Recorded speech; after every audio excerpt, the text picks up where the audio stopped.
good advice.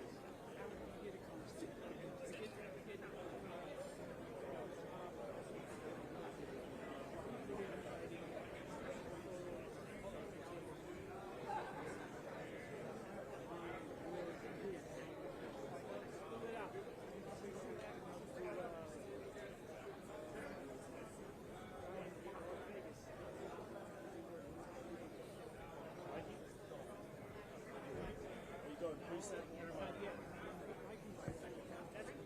I'm going to Rob. Yeah. He took over for.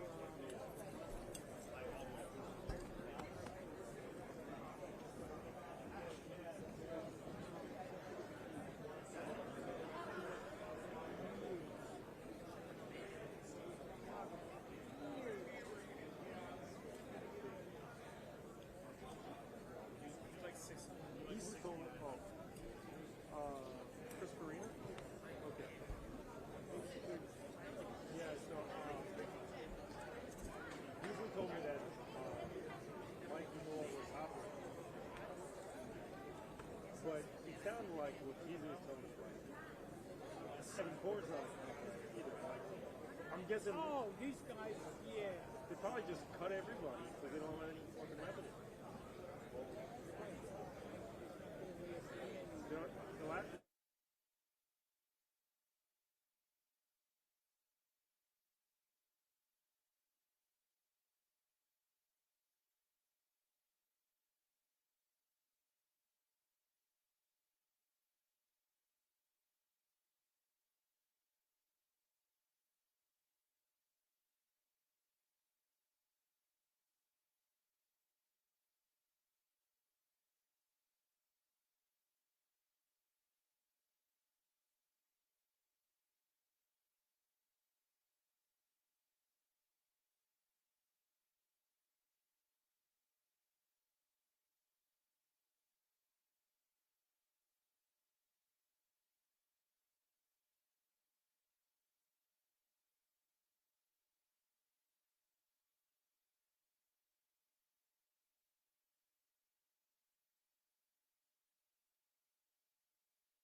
They say that March comes in like a lion and goes out like a lamb.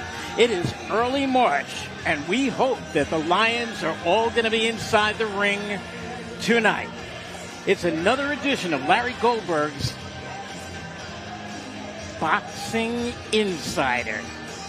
Hi again, everybody. Randy G, the commish, coming to you live from the showroom at the beautiful Tropicana Hotel Casino here on the boardwalk in Atlantic City. And yes, we are hoping that the Lions are with us tonight. But tonight, we should actually call the show Beauty and the Beast. I guess I'm the Beast because standing next to me is the Beauty, and she indeed is. Her name is Avril Mathie. She comes from Australia. She lives in Miami. She's a former top contender in the bantamweight division, 9-1. She's retired from boxing, but she loves this sport.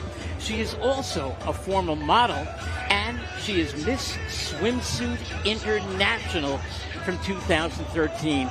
Avril, you've done it all, but I know when you talk about so many subjects, when we talk about boxing, you just light up. Well, tonight, we have quite a card here that Larry Goldberg is putting on. The main event is fast-rising, undefeated 154-pounder Justin Figueroa. He's 14-0, going up against a guy who's like 8-8. I mean, isn't that on paper a mismatch?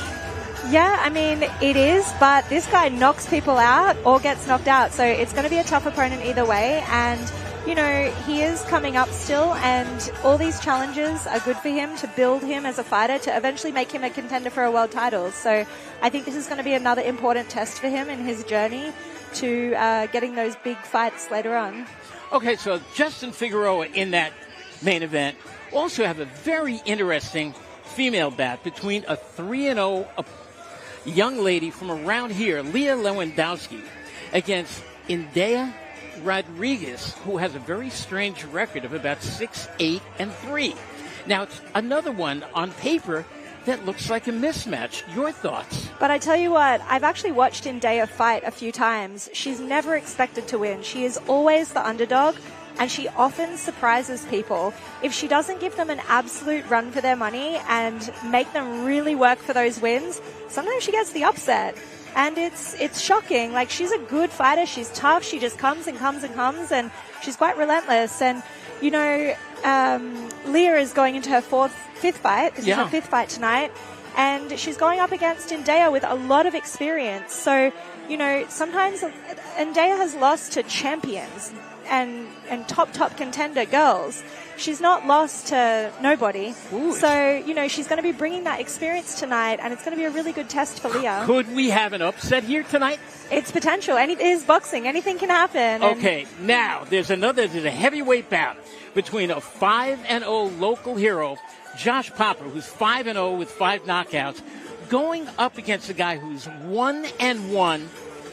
The weight difference is over 100 pounds because this opponent, who's 1-1, his name is Dillion Pumphrey, 330 pounds. I call him vanilla custard. 330 pounds of vanilla custard. He's a big boy. I don't know what to think tonight other than this could be one of the biggest slobber knockers, whatever that word means. It could be a slobber knocker. You don't want to miss it. Josh Popper against vanilla custard here tonight on Larry Goldberg's Boxing Insider from the Tropicana Hotel. Let's throw it up to our ring announcer, marvelous Matt Competello, and ring that bell.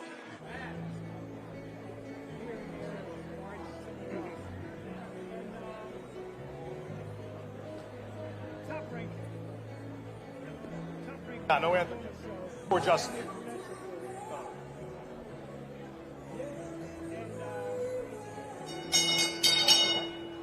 Good evening, ladies and gentlemen. Welcome to Boxing Insider. Ladies and gentlemen, this evening, Boxing Insider emanates live from the showroom of the Tropicana, Atlantic City, and takes place under the sanctioning and supervision of the New Jersey State Athletic Control Board. Board members are Gene Mulroy and Stephen Katz. In attendance, ladies and gentlemen, the Commissioner, the Honorable Larry Hazard. Deputy Commissioner, ladies and gentlemen, Rhonda Utley Herring. This evening, our ringside physicians are Doctors Francis Kralik and Wei Zhu. Our referees this evening are David Fields and David Franciosi. Our judges are Glenn Feldman, Wayne Hedgepeth, Anthony Lundy, and Kevin Morgan. Your timekeepers are Fred Blumstein and Ray Ryan. Inspectors are Steve Cerrone, Miguel Guzman, Alter Kenny, Gregory Kenny, Julian Lester, Robert Levy Jr., Torres Mayfield, Rahman Mohammed, Lawrence Outlaw, Carol Penny, Giovanna Scano, Gene Slater, and Omar Williams Jr. Atlantic City, let me hear ya! Boxing Insider kicks off at this time with a 6-round super middleweight contest. Approaching the blue corner, ladies and gentlemen, Jeremy Ramos.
His opponent approaching the red corner, Jacob Riley Solis. Okay, we got a bout here that we thought was going to be a middleweight bout, a little bit over the middleweight limit. Let's find out exactly if this is a middleweight bout or a super middleweight bout.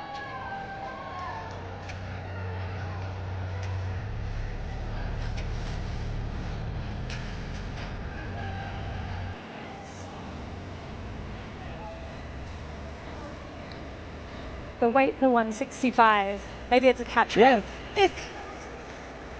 Technically it is super middleweight, but that's good. Catch weight, good enough for me.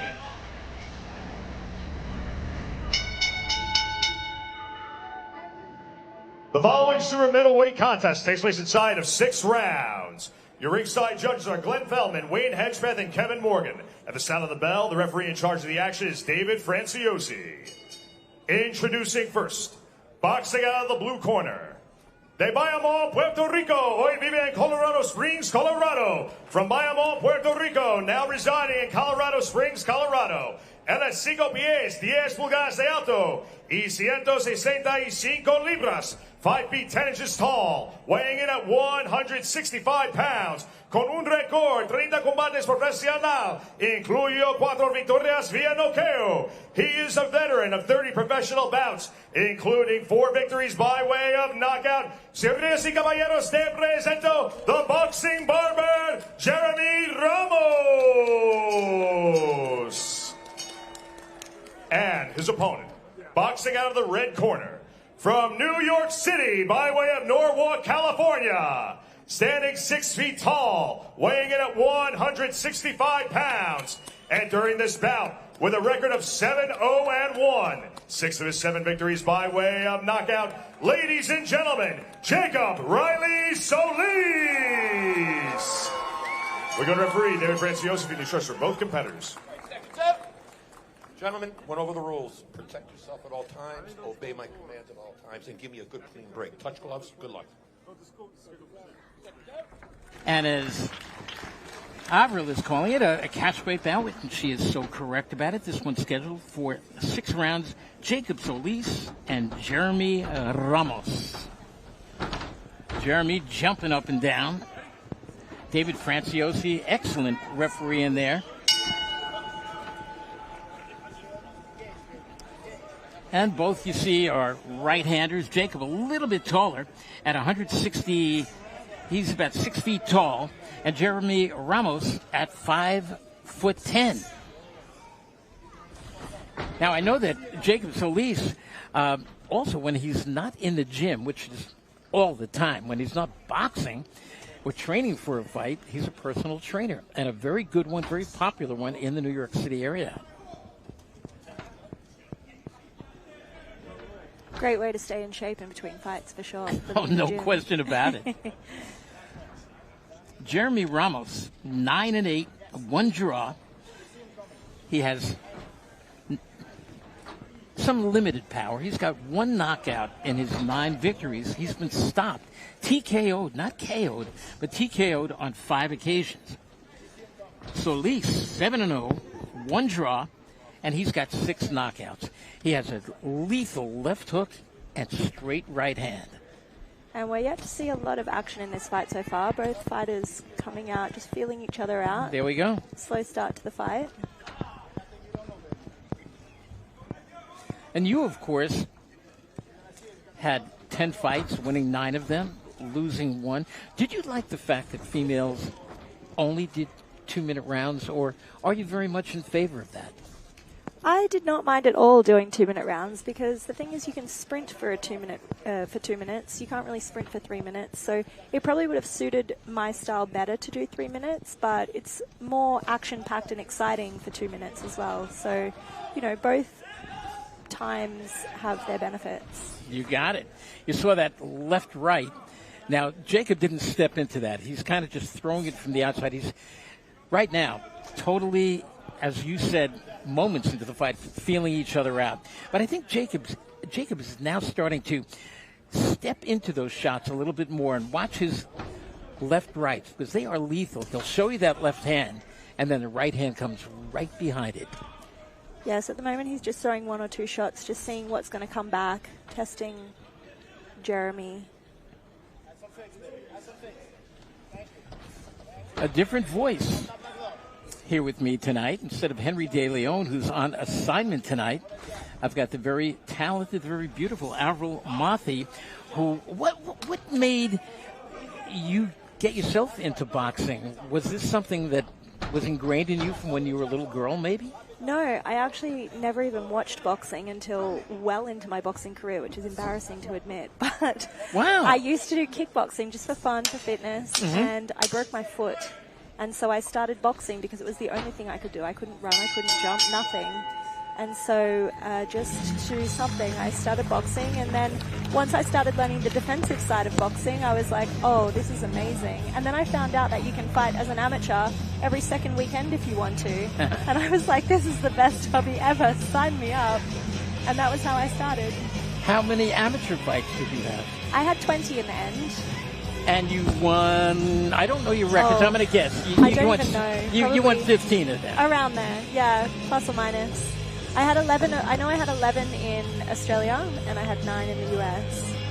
And how old were you when you started? I started when I was 25. Wow, so you got going, I mean, you launched your professional career, I believe, in 2018. And in the 5 years that you were a pro, you got in 10 fights, at least 2 a year. Do you, as you watch boxing today more and more, you see that guys don't fight much more than 2 or 3 times a year. Do you think that's detrimental to both them and the sport? Because I do. I think Definitely. If you really want to learn the game, you've got to get in that ring. You can't be fighting in January, then again in September, October. Look, as an up-and-coming fighter, it can be very difficult to get opportunities, especially if you're not signed to a promoter or have a strong amateur pedigree. My unfortunate situation was I continued to get injured throughout my professional career and my amateur career and my professional career. So that was what stagnated me between fights. But I was always training and fought as much as I could. Thankfully, I didn't have a lack of opportunities, but it is something that many up-and-coming fighters face. And that's what's great about these shows, you know, that are supporting the local fighters and getting them opportunities as they come up through their career. Oh, nice shot there from Jacob. So as we're sitting back and you're watching this fight unfold, what do you see so far for each guy, or don't you see from each guy? At the moment, I see that Ramos is more just trying not to get hit more than actually trying to piece together an attack. I think Solis last round was more just testing out Jeremy Ramos and seeing what was going to come back. And this round, he's being a little more aggressive, landing and throwing and landing a few more stronger shots. But I definitely would like to see a little bit more action from both fighters. And that's a good point, because they are laying on the outside, and especially you mentioned about Ramos, that you'd like to see him get a little bit more busy, because certainly I think if he gets busy, well, he might pay for it too, but at least he'll probably land some shots, because standing on the outside against the taller, longer-reaching Jacob Solis is not doing him any good. It's possible that he's feeling the power of Jacob Solis, because I noticed that as he does throw punches, he almost throws them short, like he's a little bit cagey and worried about the speed coming back from Jacob Solis to counter him. We're in round number 2. Another good shot landed from Solis. Closing in on the 30-second mark. These guys both weighed 165 at yesterday's weigh-in. You're watching Larry Goldberg's Boxing Insider from the Tropicana Hotel Casino on the boardwalk in Atlantic City, New Jersey.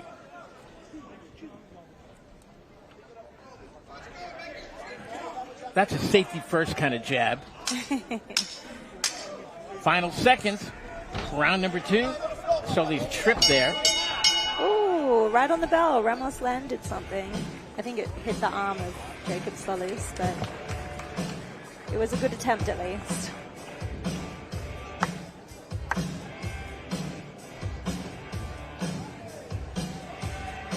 So round number 3 coming up. This one's scheduled for 6 rounds. 165-pounder Jacob Solis against Jeremy Ramos. Solis at 7-0-1 with 6 knockouts against Ramos out of Colorado Springs, Colorado at 9-8-1. He has 1 knockout to his credit. Have you ever been to Colorado Springs? That's where the U.S. Olympic team trains. I trained in there. I had the luxury of training there back in 1972, and there's a big mountain there that they have their elite fighters run up. It's called Pikes Peak, several thousand feet up, and I used to run up there, and your lungs are burning, but you want to train over there, you get yourself in tip-top shape. I've heard. I've never actually been to Colorado Springs, but I have had some fighters from Colorado Springs come to train at our gym in Florida. And they were definitely in tip-top shape, that's for sure. So as you stay in shape, what are some of your favorite exercises? Do you like to do strictly boxing exercises? Do you do any Tai Chi? Do you do running? I know you play volleyball. I do. I play beach volleyball. I love it. It's so much fun. Do and you? It's such a nice way to be outdoors in the sun and not be just sitting there on a towel. You're actually active. You're socializing. You know what I hate about beach volleyball? What? You get all sweaty and you dive into the sand and you got sand all over the place. You're eating the sand. It's you're a schnitzel. I love being a schnitzel. I love being able to throw my body through the air and land and you don't break a bone on concrete or something. No. I don't like that feeling. And you get it, down your shorts and everything. That's what showers are for. Yeah, but all the time you're playing and the sand is down there, and we'll just leave it at that. And I think our listeners who have played beach volleyball know what I'm talking about. Round 3 has got a little more action, which is great to see. It's getting a bit more exciting, this fight. Both fighters are throwing a lot more punches this round. Well, I think the way tonight's card lines up, this one is just like this is almost like one of the appetizers, because from what we see, and I didn't think this was going to be a slow-paced thinking man's fight. I thought that Ramos had really come in here to take it to Jacob Solis. But apparently, and if he wants to just box him, he's not doing very well. I actually gave him both rounds. I gave Solis rounds 1 and round 2. Are you in agreement with that, or? Yes.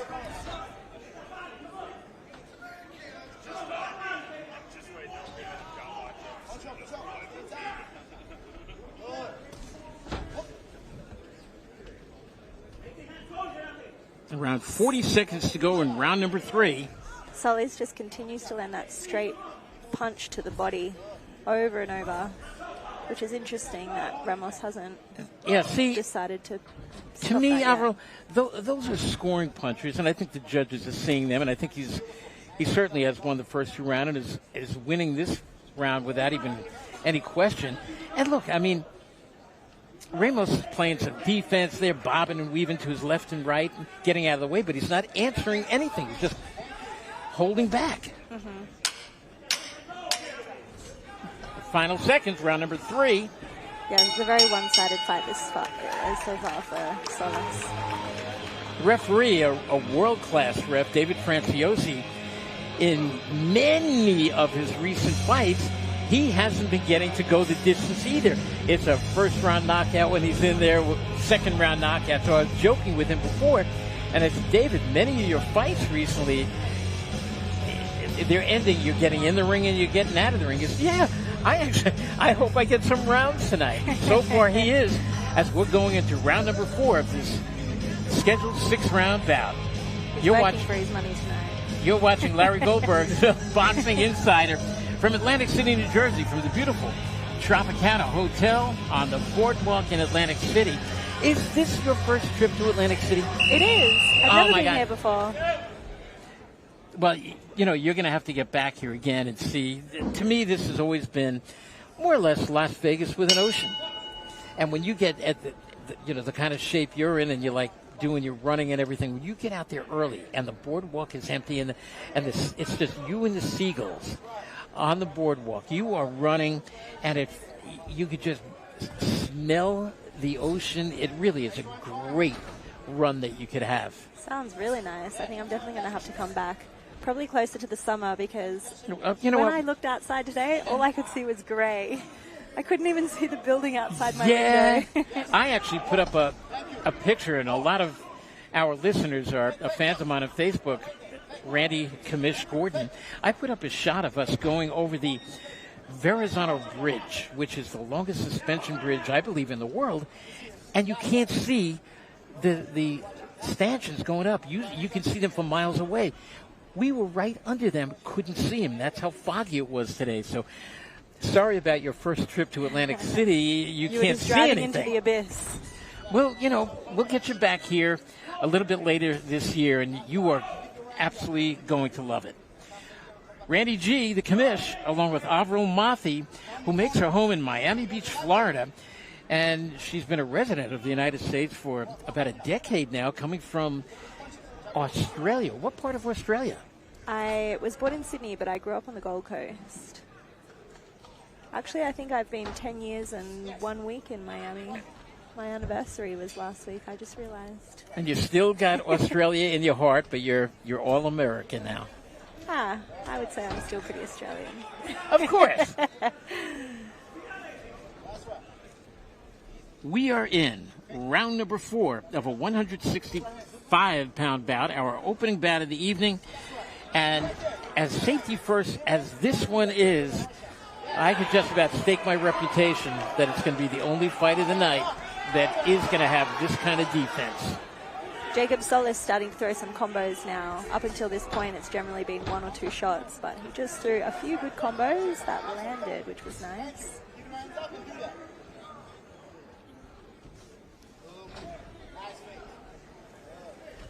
Jacob Solis on the right of your screen in the silver and black trunks. He seems very content, staying on the outside, keeping his hands up, probing with the jab, occasionally going downstairs to the body with it like he just did there. But he almost looks happy. There's a nice hard jab, and he looks happy that Ramos isn't pouring the pressure on. Yeah, and he's not taking too many risks. He's throwing his shots and he's getting out the way and then getting reset to throw some more. I think as he moves up in caliber of opponent, he's going to have to work on a second attack. There's a few times where he does have Jeremy Ramos on the back foot and off balance, and he could definitely take advantage of that by going for it in that moment. And that is the end of round number 4. David Franciosi collects the scorecards. And again, I am just guessing, but if you're all scoring at home, and I always do this, when I'm watching at home, when I'm watching at ringside, like recently I was at the Ryan Garcia fight in, I don't call it Las Vegas, I call it Lost Wages. But people go there. How appropriate. Yeah, okay, for years I've called it Lost Wages about it. So I was there to cover the fights, not to lose my wages, and I was scoring, and as we're getting to about the 10th, 11th round, I looked at my Sirius XM partner, Jerry Cooney, and I said, Jerry, I got Ryan Garcia winning this, basically going away. And he looked at me, and I always give him a scorecard, and he said, yes.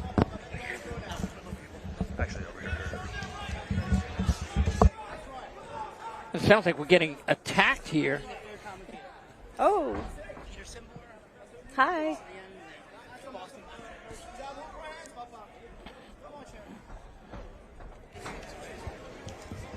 Welcome. You know, when Larry Goldberg asks you to do something, he says jump in commentary in round 5, you say, sure, Larry, because that's what you do to help a friend out, right? Okay, so yeah, the explosion of noise you just heard was the headset being pulled because Larry Goldberg just was pulling that headset over. And I'm not sure how you guys have called this fight to this point, but I actually think Jacob Riley Solis is boxing about as well as you could expect him to. I thought he won the first 4 rounds. I'm not sure. Well, you can look at my That's scorecard. how we had it. And that's Avril's scorecard. We're joined by Peter Zimbar. And, Peter, you're in boxing, your connection is, and I think you've done a number of So I actually run Boston Boxing Promotions, which is a promotional entity, you guessed it, out of Boston. Jacob Riley Solis has actually fought on at least 2 of my shows in the past. Oh, there we go, okay. And I think this is actually the best he's looked from a boxing standpoint at this point in his career. And furthermore, what I think is actually impressive about it, he's doing it against a very formidable opponent. Jeremy Ramos is no slouch. He's a very well-traveled, battle-tested journeyman. And the fact that Jacob Riley Solis hasn't given up a round on my scorecard or yours at this point, I think is speaking very well to his performance. He's just working well off the jab and really not letting Jeremy Ramos do much but march forward, but not doing any real damage in the process. So he lands a nice left jab, just I say that. Well, we were pointing out that Ramos he's giving you a lot of movement there, but he's moving his upper body. He's moving his legs. He's not moving his hands. Exactly, and it almost seems like unnecessary movement. Like sometimes, you know, he's throwing jabs from a distance that he can't possibly land, where Jacob is doing a very good job of jumping in and out. I suggested that maybe Jeremy is feeling the power of Jacob, and that's why he's fighting a little bit cagey, because he's concerned about the you think retaliation. So? I must say, I love the Aussie accent coming out. Oh, I forget we you're all originally do. Australian until it just comes out ever so slightly. You see, if I went over to Australia and I was announcing on Australian television, and you too, Avril would be saying, I love your Brooklyn accent. Hey, you know, that Rocky Balboa kind of stuff. The thing is that we're so used to hearing American accents because of the movies and music and singing, so it doesn't sound so out of place as an Australian accent does in America. Well, with less than 10 seconds in this round, I think Jacob Riley Solis has banked another round on my scorecard. And that was definitely the most exciting round of the fight so far, I'd have to say. Okay, I mean, here it is. We're going to the 6th and final round. And Avril, I'll ask you this. If you're Jeremy Ramos, if you're working his corner, what do you tell him? Go for it. Go, there we go. At this point, 3 words, go for it. The only way to win is to get the knockout at this point, so he's got to stop being cagey and just, you know, get in there and have a go and just put pressure and try and make Jacob uncomfortable, which is going to be difficult for him because Jacob's making it hard for him to even get close with his very good jab that he just keeps throwing out there consistently. I wholeheartedly agree with you. His only path to victory is really just going for broke here in the final round. You just wonder what his mentality is at this point. I use the word journeyman to describe him, and if he wants to really upset the apple cards, he has to go for broke right now. But at this point in his career, he might be content just to go 6 and not get hurt and call it another day and fight again. But you can't let performances like that rack up because people won't allow you to fight. Randy, you know that better than anyone. Absolutely. You know, and I hear you.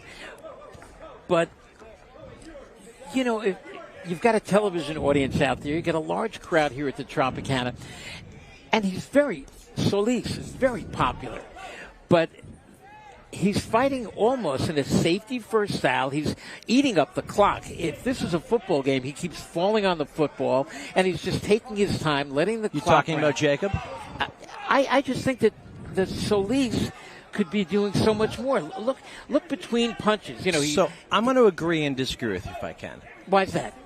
I know what you're saying. At the same time, this, I feel, is the best fighter that Jacob Riley Solis has fought at this point in his career. And if you're routing him to this point, I think that things are going about as well as you could have expected. There was a lot of people this afternoon saying this fight could upset the apple cards.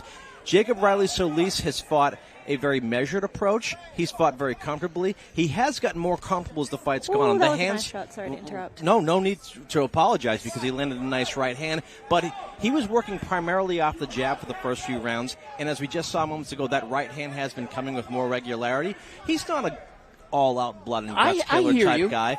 And the fact that he's routing him, I think, is just such a feather in his cap. If this fight was for more rounds, I think eventually he would get him out of there. But in 6, I just think that he's going to fight at this responsible approach, and he's going to win the fight in the scorecards. And I think it's the right call, too, actually. I don't think he has a deep enough amateur background to really get too comfortable trying to knock him out there. He just got clipped by Ramos. And that's why I'm saying it. Ramos's first good effective punch of the fight so far. The only chance that you're going to give Ramos is exposing yourself to shots like that. And make no mistake about it, Avril, he felt that shot. He got rocked a little. I wouldn't say he's hurt, but he's a little rocked. And another good right hand by Ramos. But, you know, sometimes it's the shots like that that wake you up and make you, you know, more focused to go even better. If you do a post-fight interview with the winner here, who we think is going to be Solis, you could ask him if you just got hit with that shot in that last round, if that woke you up a little bit. I mean, I think he was already pretty awake, but maybe he was getting careless. And also, you know, hats off to Ramos. He landed a good shot. It's boxing, that happens. And I want to give credit to Ramos, who I questioned whether he would go for broke or if he would play it safe going into round 6. He didn't exactly go for broke, but he also certainly did not play it safe. Yeah, I think he's picked up the pace from what he was in the rest of the fight in this last round, definitely. I think, unfortunately for him and his team, you can there you go, right to the bell. Too little, too late, ultimately. Exactly. So we're going to take a look at our scorecard. 60-54 on my scorecard, and I can't see it being any different on any of the other scores. Avril, what about you? I would have to agree with you. Clear across the board. It would be curious to see if anyone did give Ramos round 6 off the strength of that right hand, but that would be the only argument for it. You know what? With judges being the way they are, I wouldn't be surprised if somebody gave him that last round, and instead of 60-54, it's 59-55. But on my card, 60-54. But we don't count. I think it was definitely Jeremy Ramos's best round, but I just think it was not quite enough to win the round because Jacob Solis was still dominating for the majority of that round. But you never know. Everyone sees it differently. Okay, the 3 judges count, and for David Franciosi, the referee, I'm giving a little applause because we said earlier that so many of his recent fights have ended early. He's not getting the work that every referee likes to get in some work. He got the rounds in today, a little bit of exercise, broke a sweat for a referee, like his little... He's got the towel out. Yeah, that's his workout. He's even got the old sweat towel now, and he's going to probably... Okay. I'll give him credit as well. The best compliment I can pay a referee is I really didn't notice him at all during the fight. Perfect. I don't like a referee working too far away from the fighters. Like if the 2 fighters are on one side, you don't want to see the referee clear on the other side of the ring, but you don't want to see them hanging out and slapping the guy on the arms or whatever. Just close enough where if he's needed, he can get there fast enough. And David is just one of the real top refs. I'd put him in just about any fight. I do think that Tom Taylor is the best in the game. I think that Jack Reese had been the best until he became a judge. I think that guys like Mark Nelson and Michael Griffin from Canada are up there. Ricky Gonzalez from New York is up there as one of the very best. It's great you mentioned, I said I wanted to throw in some Northeast guys, and you threw in a name that I was about to throw in. I'd also like to throw in Johnny Callis from Connecticut. I think that he's a guy. Johnny's wonderful. When he's assigned to a fight that you're involved with, you're like, okay, this is going to be a well-officiated fight. And Avril, I think normally you should be getting up there. And I want to let the folks know that as I join in for the final few rounds of this fight, you'll be treated to one of the best matchmakers in boxing commentating the following fight. Eric Bottjer will be joining. Oh, Eric is we know that. I've known Eric since he's like a little boy. Are you kidding? Come on, I've been around forever. So, yeah, Avril, why don't you run up there and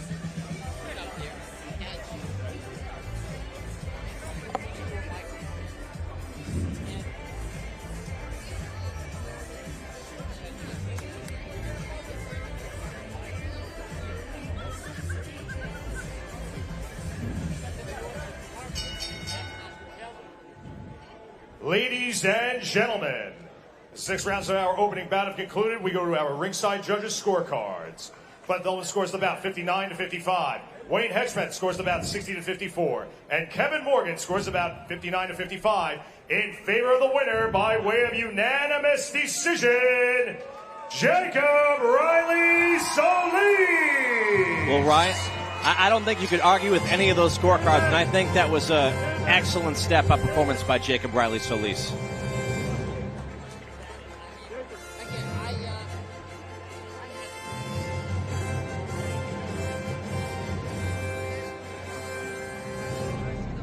Congratulations, Jacob. Great performance. You had really good defense. You were staying calm and protected, doing what you had to do, not getting hit too much for most of the fight. He did clip you with a good shot, we noticed in the last round. Did you feel that at all? Did it affect you? No, I think I rolled it just in time, but that's what I was worried about the whole time. So I was just sticking to my boxing skills, trying to keep him away because he's a dangerous veteran. So first of all, thank God. I want to thank God and his team and Jeremy Ramos, hell of a competitor. So you did a really good job. We noticed that he was quite cagey when he was coming for you, and so that obviously reflected on what he was fearful of, what was going to come back. What was your game plan going into this fight? He has a really good double jab and a lot of good power shots. So I was just trying to keep him back with my jab, time his double jab, and just really outbox him from the outside. Well, it was a really good performance. We really enjoyed watching it. What's next for you? We'll see. Hopefully you're fighting in New York City on a Boxing Insider card, but we'll see. Amazing. Great work. Thank you. Great job. Her first boxing interview, Avril Mathie. I thought she did sensational, interviewing a very happy winner, Jacob Solis, who did enough to win, more than enough to win. And one good thing, I think, a takeaway from that fight is that Jacob Solis did get in rounds. And many times we say if a guy knocked his opponent out in the first round, okay, what did he learn? But in this case, Jacob Solis got in 18 minutes of work. And I'm really glad that he did get that work in. Not only did he get work in against a quality opponent, he passed this test with flying colors, winning on anyone's scorecard at least 5 out of the 6 rounds, if not all 6. I thought the judges did a good job getting it exactly as we hypothesized. But I also think it was very good to see that Jacob Riley Solis has been developing to this point, that he was ready for this moment right here. He didn't just get rounds in, he got rounds in with a quality opponent and a guy offering active resistance, and up until the very final round was trying to defeat him and just simply couldn't. Hold it right there. And before we talk about Julio Sanchez III against Christopher Williams, back at ringside with us is Avril Mathie. How did that feel to get in there? Congratulations, your first boxing interview. I thought you did great. Thank you.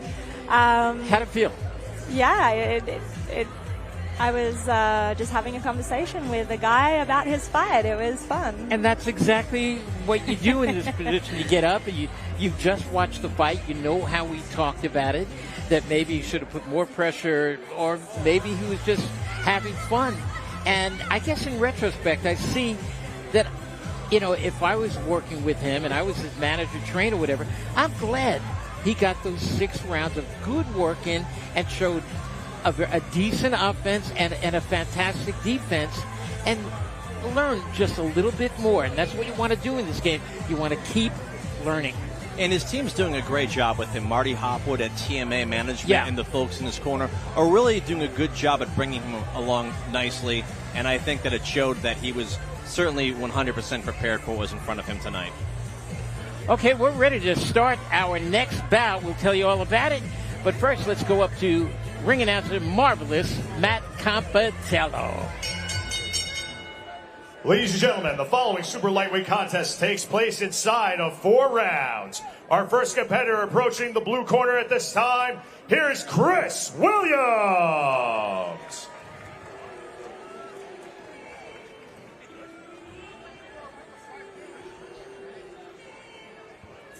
Well, we'll get Eric's analysis when he jumps in on the booth in just a few moments, but I think Chris Williams, who's walking the ring right now, is as tough of an 0-1 opponent for Julio Sanchez III as you could get tonight. He's 0-1 having lost the decision in his opening fight, but from my understanding, he's a game fighter and has some abilities, not just in terms of fighting skills, but we can see some dance moves as well, as he seems very excited. He's an entertainer, that's for sure, and he is a happy guy. He has the biggest smile on his face, and he looks like he is so thrilled to be here tonight. And his opponent, making his way to the red corner, Julio Sanchez III. And here comes Julio Sanchez III, a big fan favorite here in Atlantic City. He comes from nearby Pleasantville, New Jersey. Just 24 years old. His opponent's just 25 years old. Fights out of the orthodox stance. And he's got a record of 3-1 with 2 knockouts. And you talk about the entertainer of Williams. Julio Sanchez III is bringing the drum line with him. What an entrance.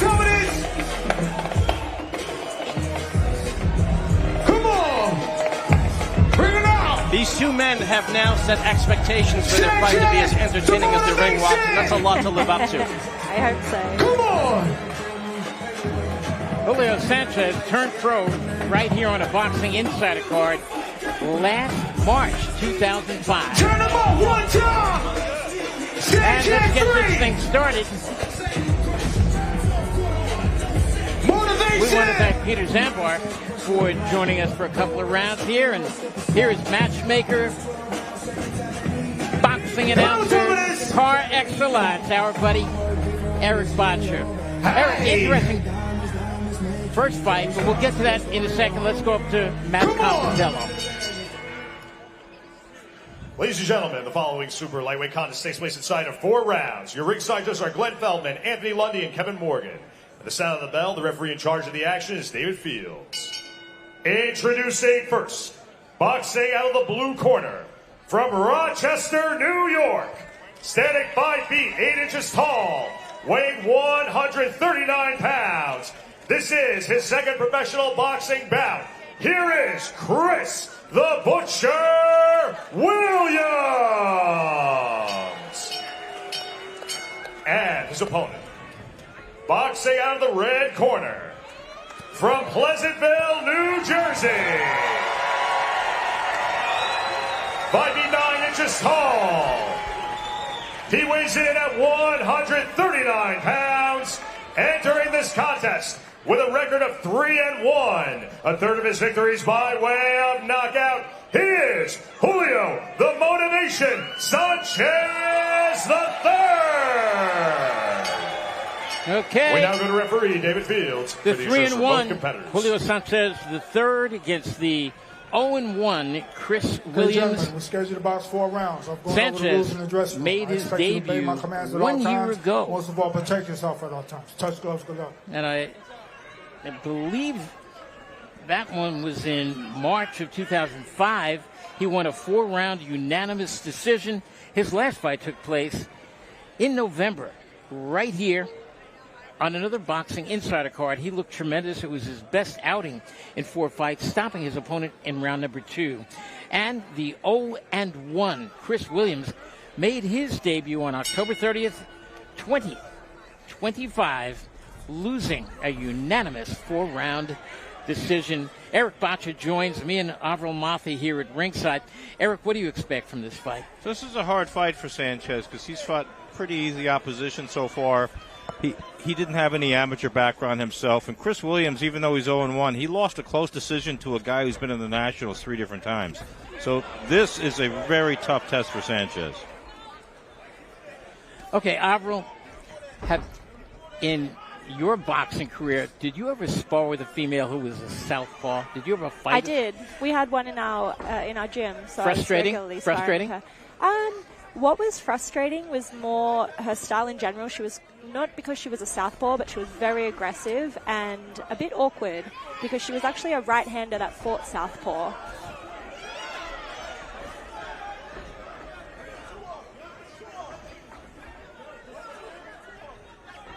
This is the opening round, scheduled 4 rounds.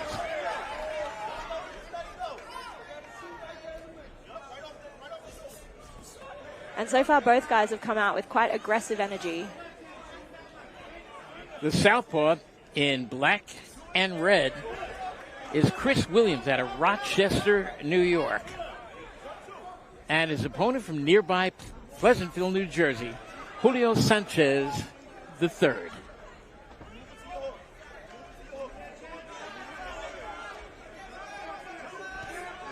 Nice shot from Julio. Another nice shot from Julio. Nice combination by Julio. Great body shot to knock his opponent down. He's got that hand speed. He does, and he has great accuracy too. He's landing a lot of his shots. Veteran referee David Fields stays with him, waves them together. Let's see if Sanchez stays on him. He's nailing him. Down he goes. Fields sends him to a neutral corner, picks up the count. It's 5, 6. Is he going to get up 7? I think David Fields might. He's waved it off. It's over.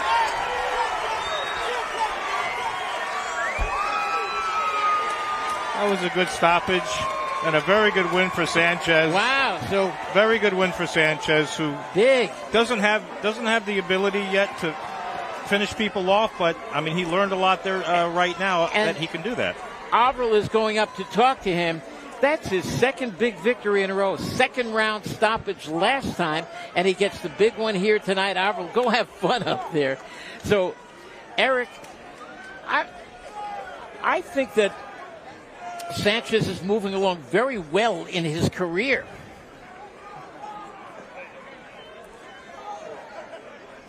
So that was, Randy, as you can see, when he had his man hurt, he got the job done, and that's a new experience for him. Sanchez is not a big puncher, but he was, as Avril pointed out, very accurate. And when Williams came out initially, he had a lot of movement. After about 30 seconds, he just became a stationary target. Sanchez took advantage of it. So let's see. Avril is making her way into a very crowded ring, trying to get over to Julio Sanchez III. And I'm thrilled with what we're seeing so far from Sanchez in his career. Yeah, he had a loss. He dropped a decision, and I believe his second fight, a decision loss, and he learned from that. But I'm loving his hand speed. I'm loving his timing. And we're going to get to time from ring announcer, marvelous Matt Competello.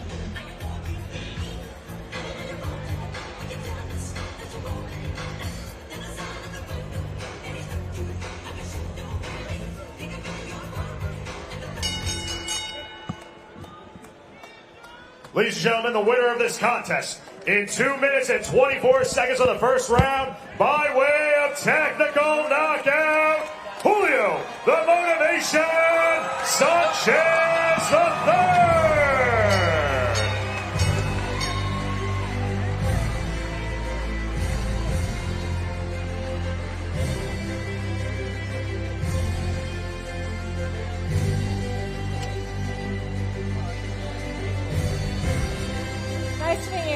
Julio Sanchez. Congratulations. You had a really exciting ring entrance and then a really exciting fight. First round knockout, amazing, congratulations.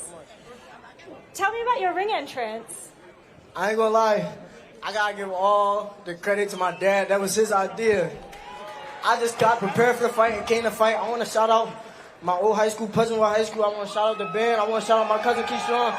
And I want to shout out all my loved ones and all my friends and family that came out to support me. They showed out tonight. Did you expect to get the first round knockout tonight? I expect to win. However it comes, I expect to win. So if a knockout presents itself, I'm definitely going to try to take it, but I come to win. What was your game plan going into the fight tonight? Just be me. I put in the work. I did everything I had to do leading up to this fight. So just be me and take what it give me. Don't be greedy. And your opponent, both of you, but he came out aggressive, as did you. Was there any thought in your mind of like, you know, I've got to be careful here? Because you just went for it, right back at him.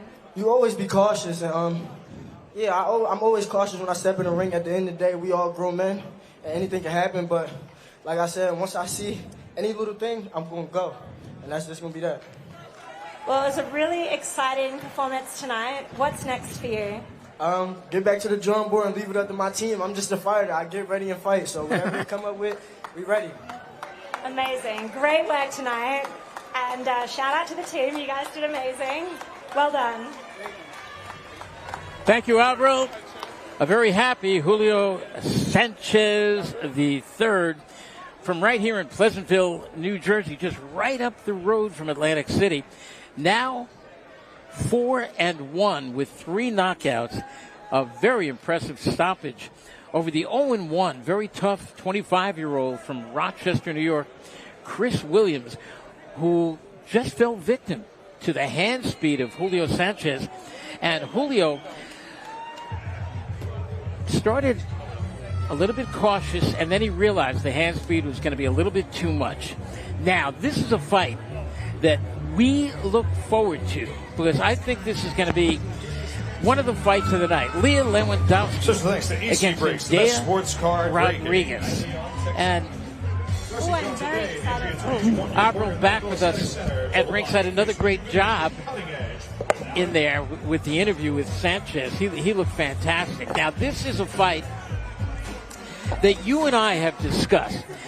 I've been on microphone several times for Lia Lewandowski. I've been at ringside for Indeya Rodriguez.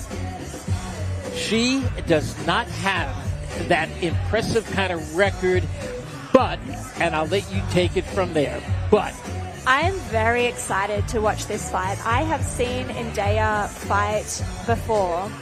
She doesn't have a very impressive record, but the thing about Indeya is she will get in the ring with anybody. She has lost to top contenders, current world champions, and she's even upset many really top fighters. So let's bring the fighters into the ring, up to marvelous Matt Competello. The following is a 6-round super flyweight bout. Our first competitor makes her way to the blue corner at this time. Here's Indeya Rodriguez.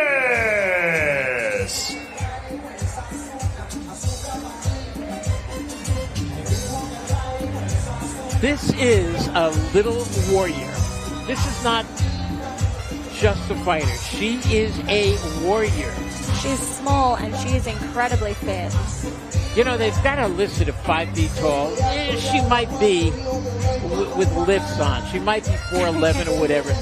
But her condition is absolutely K.A. Just absolutely kick butt. And that's the thing about fighting short fighters is they're dense to make up for the height. So, you know, she's going to have some power and some strength behind her. Let's bring Lia into the ring. Her opponent approaching the red corner, Lia Lewandowski. Lia has some fans tonight. Yeah. I'm Randy G, the commish, joined by Avril, Mathie, and our longtime matchmaker, Hall of Fame matchmaker, Eric Bottjer. Eric, we were talking about this fight. This could be this could be an upset. This could be one of the fights of the night. I truly believe that. Yeah, on paper, it's a very competitive fight. It's certainly the toughest fight Lia is going to have as a pro. Because Indeya Rodriguez used to be known as Indeya Smith. She got married 2024. So she's fought very competitive fights with world-class fighters, including Mio Yoshida recently. Lost a split decision to her, a world champion. Let's get it started. Up to Marvelous Matt we go. Ladies and gentlemen, the following super flyweight contest takes place inside of 6 rounds. Your ringside judges are Glenn Feldman, Wade Henchpeth, and Anthony Lundy. At the sound of the bell, the referee in charge of the action is David Franciosi. Introducing first, boxing out of the blue corner. From New Orleans, Louisiana, fighting out of Dallas, Texas. She stands 5 feet tall, weighing in at 114 pounds. Entering this contest, a veteran of 17 professional bouts and victorious in more than a third of her pro bouts, here is Indeya Rodriguez. And her opponent, boxing out of the red corner, from Berlin, New Jersey. 5 feet, 7 inches tall, weighing in at 115 pounds. Entering this contest with a record of 3-0, a third of her victories by way of knockout. Ladies and gentlemen, Panie Panowie, Lia Lewandowski. We now got a referee, David Franciosi, giving instructions for both competitors. Seconds out, ladies. Been given the rules earlier. Protect yourself at all times. Obey my commands at all times. And as I said earlier, give me a good clean break. 6 rounds. Good luck. Lia Lewandowski has got about 7 inches in height advantage and much more importantly, reach advantage over the 5 feet tall Indeya Rodriguez. But you watch Rodriguez, she is marvelously conditioned. She is aggressive. She is hungry. And she's always that B side. But she told me earlier tonight, I'm coming to win tonight. And this is all action from the bell.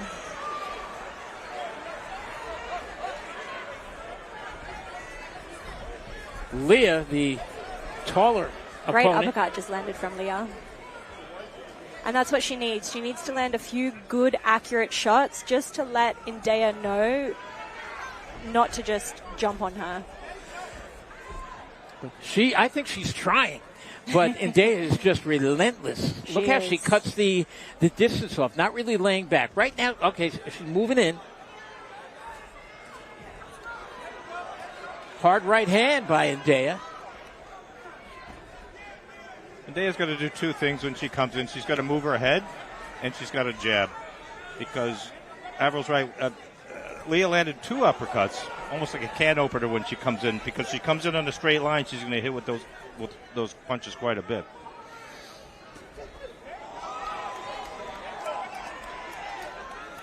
You see she is moving her head and she is jabbing now.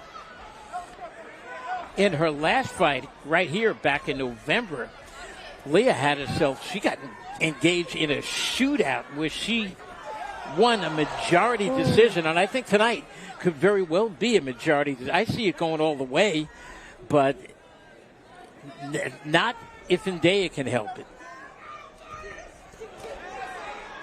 Good shots landed from both fighters in that exchange. Indeya's doing the smart thing. She's moving her hands when she gets in close. From the outside, she knows she's a target.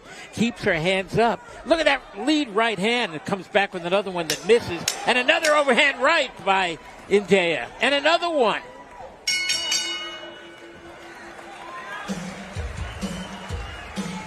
Tough round to score. Very tough round to score. I don't even know who I would give that to. There's some nice scoring shots by Indeya Rodriguez, who's coming here as the underdog, the B-side, and she is not fighting like a B-side fighter. She looks like she came to win tonight. She told me I'm coming here to win. The fighters determine who the B-side is. Determine that in the ring right now. Mm-hmm. Yeah, and she's putting a lot of pressure, Indeya is. So they're both they're both dealing with something they haven't seen before. Indeya has seen girls as good as Lia. Yeah. But she's never dealt with that length and that arm reach before. And for Indeya, that's very hard for her to deal with, where Lia is dealing with somebody who's the best fighter she's faced as a pro. Didn't Indeya fight Gabriela Figueroa? Yeah. Indeya's fought quite a few real quality, world-class fighters. She has. And competed, and not just there as an opponent, very competitive. Some of these losses that she had, quite frankly, should not have been lost. Yes. Both of them weighed in at 115, 114 for Lia, 115 for Rodriguez. So super flyweight. We are in round number 2. Great head movement from Indeya. Scheduled for 6. Even though Lia has the height and length advantage, it can be difficult when you have a pressure fighter like Indeya, because she's just always on top of you. And so even though you do have that length, it's hard to get your shots off. You really need to be moving your feet a lot to constantly be creating that distance and popping that jab off constantly, so that every time the shorter opponent walks in, she has a jab in her face and it makes her think twice. But Lia is just a little bit slow to get her jab out sometimes. Yes, so it's not she stopping is. Indeya from coming in. Avril, watch where she brings the left hand. She brings it down around sometimes her waist, and she's getting hit with a lot of overhand right. Bang! She defended that one, though. Yeah. But I think that Indeya knows that she's got a target for that right hand. She does. And again, here in round number 2, this one turning into, and again with the right hand, this one is turning into everything that we thought it would.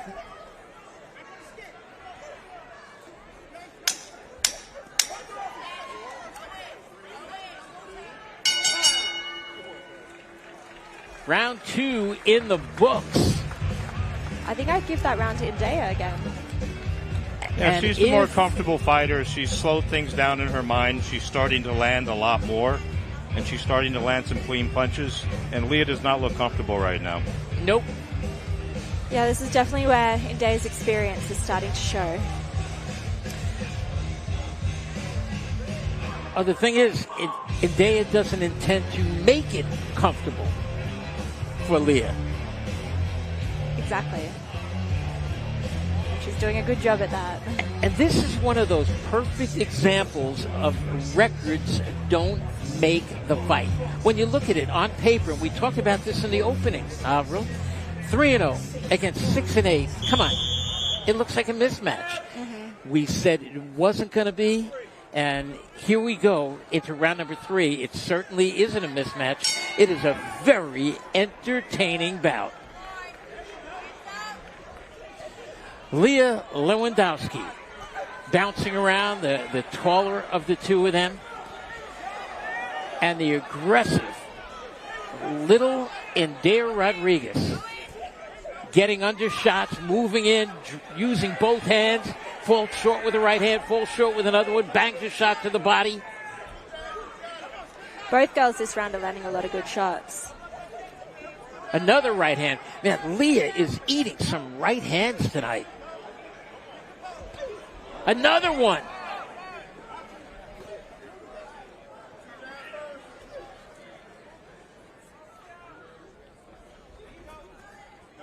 If you are scoring this one at home, it is, I think, competitive all the way. Another right hand.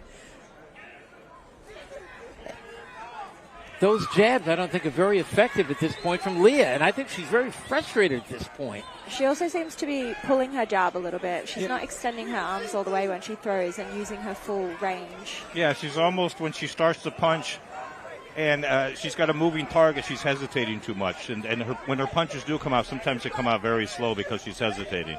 Yeah, and interestingly, I think her best shots that she's landed are inside punches, uppercuts and hooks, which for a tall, long fighter is not often the case. So she's obviously been working on those. I know this, if I was, I don't want to take anything away from the trainers, but if I was working with Lia, I'd work on the inside fighting, have her throw more uppercuts on the inside. She's landed quite a few good uppercuts tonight.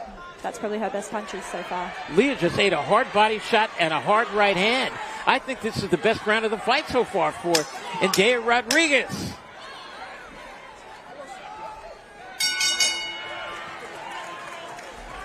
Scheduled for 3 rounds. 6 rounds, rather. 3 rounds in the books.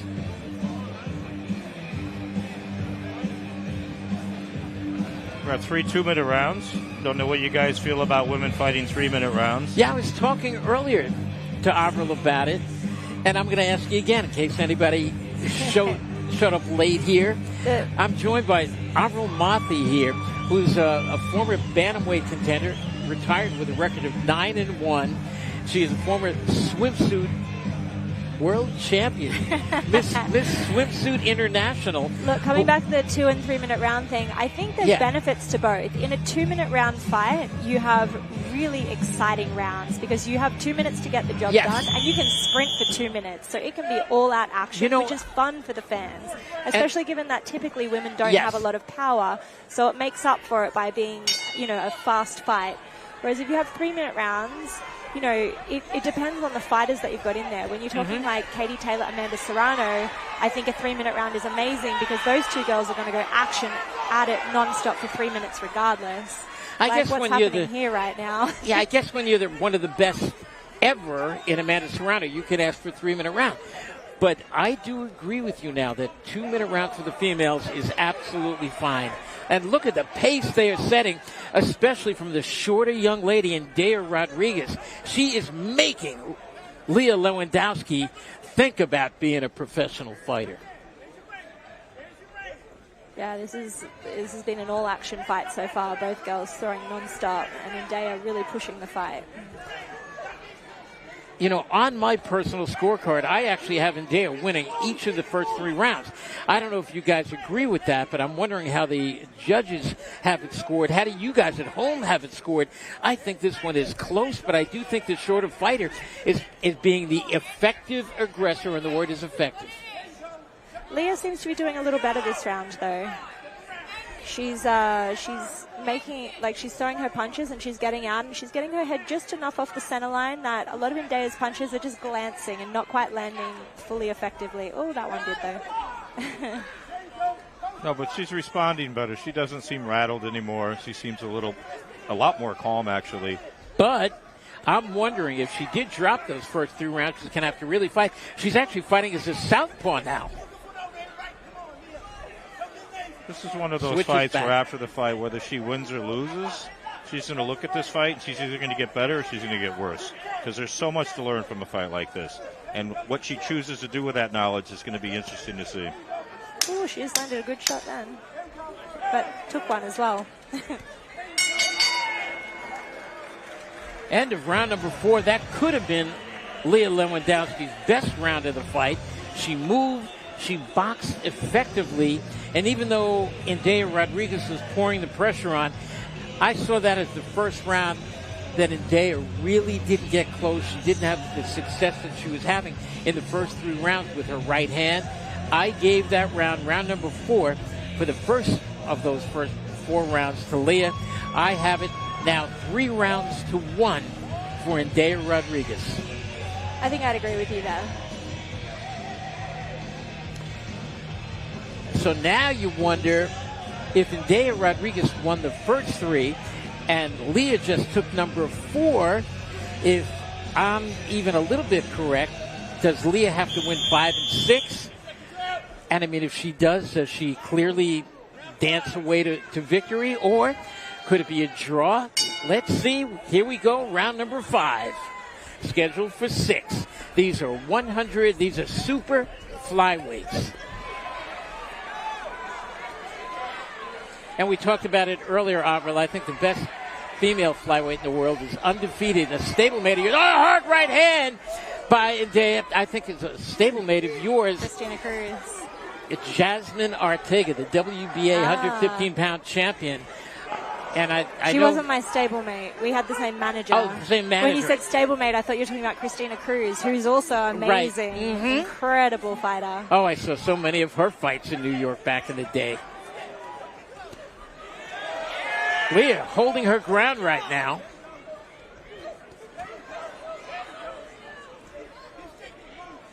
Lia switches up for a moment, gets her balance back, now dances away, trying to get that room between them so she could use her reach. Goes back to southpaw again. Now, Avril, do you think that hurts her or helps her when she goes switching up like that? I mean, it's hard to tell. Because, exactly. You know, I'm seeing more or less the same no matter what stance she's in. She's eating right hands, though. A better round for Indeya Rodriguez. And like you said, because of the fast pace of 2 minutes, we are down to 30 seconds to go in this round. And Lia looks like she's getting a little bit gassed to me. She does. I thought she's looked like that the last couple of rounds. She's lost her pop in her speed. Oh, landed a good body shot there, though. Combination, body and head by Indeya Rodriguez. Gets under some shots, drives the right hand. That has been her weapon of choice tonight. There's a left hook by Indeya. And she came up with a nice combination at the bell. I thought that was another round, a close round, but I gave that one to Indeya Rodriguez. Yeah, that round was close. Hard to separate. Yeah.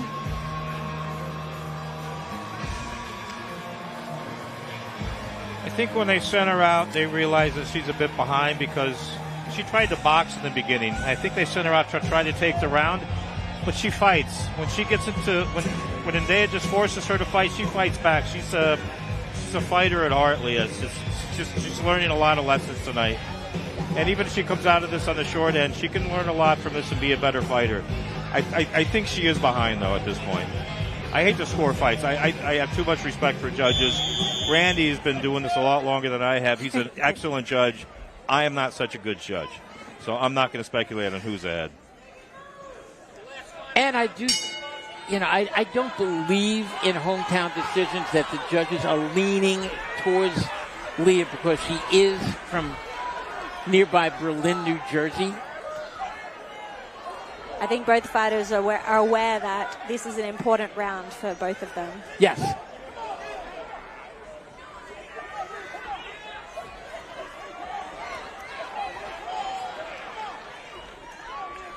Indeya is basically not getting off her case, doing a good job on the outside, staying under that jab. And when she gets close, she lets her hands go. Like that. Like that. Missed with that right hand, missed with another right hand.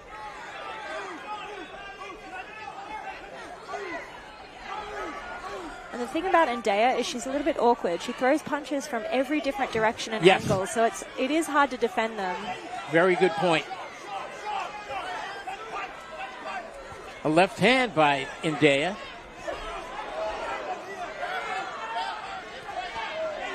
Under 1 minute to go. Sixth and final round.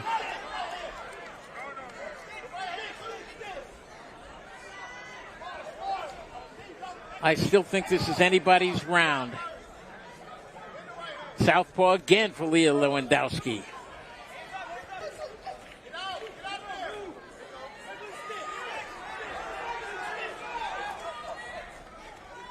Very close round. Stiff left jab by Indeya. Missing with that left jab. Hard right hand. Another right hand to the face by Indeya.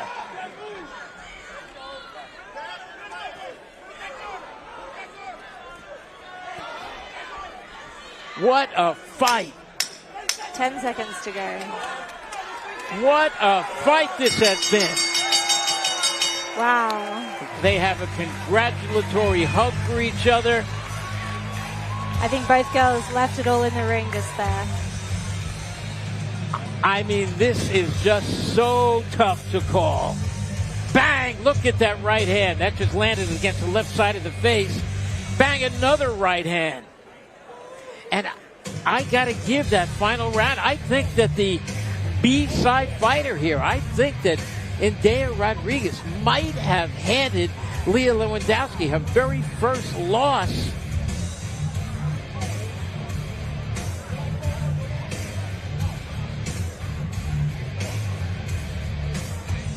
And this is, I think, going to be one of those decisions. It could be majority, it could be split.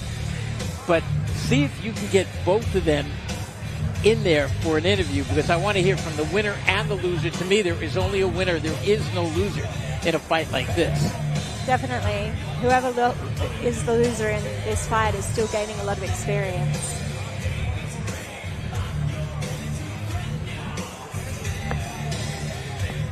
What a fight you guys just watched at home. Two female super flyweights. One from nearby Berlin, New Jersey, and the other from Dallas, Texas. Eric Bottjer, when this bout was made and we spoke about it, you were saying how you thought this was going to be one excellent fight. You hit it right on the head. Yeah, I mean, Indeya is always in great fights, and I've done a couple of Lia's fights now, and like I said, at her heart, she's a prize fighter. You know, when she's got the advantage with the arm length and just the overall body length, but when Indeya started landing some shots, she likes to rumble. Well, I've got it scored, by the way, 58-56 for the out-of-towner Indeya Rodriguez. Let's make it official. Go up to ring announcer Matt Competello. Ladies and gentlemen, as the 6 rounds have concluded, we now go to our ringside judges' scorecards. Anthony Lundy scores the bout 58-56. Wayne Hexworth and Glenn Feldman score the bout 59-55 in favor of the winner by way of unanimous decision, Indeya Azúcar Rodriguez. Just like our scorecard said, I had it 58-56 for Indeya Rodriguez. It shows that when there are good judges, and in this particular fight, there were 3 of the best. Glenn Feldman, absolutely one of the very best. And they saw it just like the other judges. The right person won the fight. And nobody lost this one. I hope they both can stick around. Let's go up Indeya, to Avril. congratulations. Amazing performance. Just face this way for the camera. Was that what you were expecting tonight? I was expecting to come out and really have to put it on her because, this is her hometown. So I know when you go up against the hometown, got a lot of support, and obviously she's a good fighter. That's why she was 3-0. So I was like, okay, I got to stick, I got to go, and I just got to leave it, no question. And I felt like I did that tonight. You absolutely did that tonight. You brought a lot of pressure. That was a really exciting fight. Do you wish you got a few more rounds in there? I mean, I always feel like I could go more rounds, but 6 is good. You got to work your way back up before I stop, because I took a little break from boxing to figure some things out. And before I stopped, I was doing 8 rounds, so I got to work my way back up today, and hopefully in the next year or so I'll be going for a belt. So that's the plan. Well, it didn't look like you've taken any time off at all. You looked sharp, you looked amazing, you were super fit in there, and you really got the job done. What did you find was the most challenging thing about her? She moves a lot, so just making sure that I wasn't chasing her, I was actually getting to her, because as obviously I'm short, so that's always a challenge. It's been a challenge all my life. I've been this height since middle school, so just learning how to get in there and make sure that I'm actually getting to her and not just punching air. That was what I really had to do today. Whew, sorry. Good job. And you say you want to fight for a belt this year. What is the belt that is the one that you want the most? What are you going for right now? Who do you want to fight? Right now, I don't really have one strictly in mind because I'm still just getting back into it. But I'm looking to go for the 108s. That's the weight class I'm trying to get to try and dominate. So whoever's down there, I'm coming. On that note, I've actually watched many of your fights, and I've seen you go up weight classes, down weight classes. You have fought everybody. You fought champions, you fought contenders, you've fought anybody that there is to fight in every weight class. What do you feel is the ideal weight class for you? I feel like me is a lower weight class, more like 110, 112-ish, 108. I want to stay in those ranges, because when I get bigger, the girls get bigger. I mean, I fought bigger, but I think it's better to stay a little lower in weight classes. I just think it's better. Well, amazing work tonight. You did fantastic. Everyone loved your fight. You are a badass, and good luck with everything. All right, appreciate you, El. Shout out to Fort Worth Fire Department. I'll see you guys after my break. All right, that's it. Oh, also, I love you, Mama. And shout out to Coach Terry's Boxing Gym. That's where I train. We have awesome trainers, an awesome gym. And I love you, Coach. And thank you to my happy guy, winner. Jacob Fernandez. And yeah, thank you. Well done. You can't blame her for being so happy. Lia Lewandowski came in from Dallas, Texas to face the undefeated localite, Lia Lewandowski, and Indeya Rodriguez, who came in with that record of 6-8, 3 draws. You never would have thought she would have won that fight. And she was shown. She asked me before the fight, think if I win it, I'm going to get a decision. I said, you win a fight in New Jersey, you will get that decision.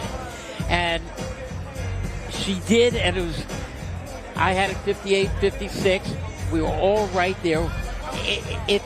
We said it can't be, but I'm very thrilled with the judges who were out there tonight. Very unfortunately, Lia Lewandowski left the ring because I really wanted to hear what Lia Lewandowski had to say.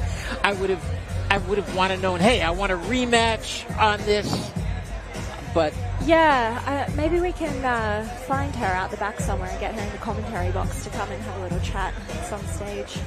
Is that a possibility? I'd love to talk to her as well. Well, we're going to speak to everybody around because that would be one incredible rematch. Now, this is a fight we talked about in the opening.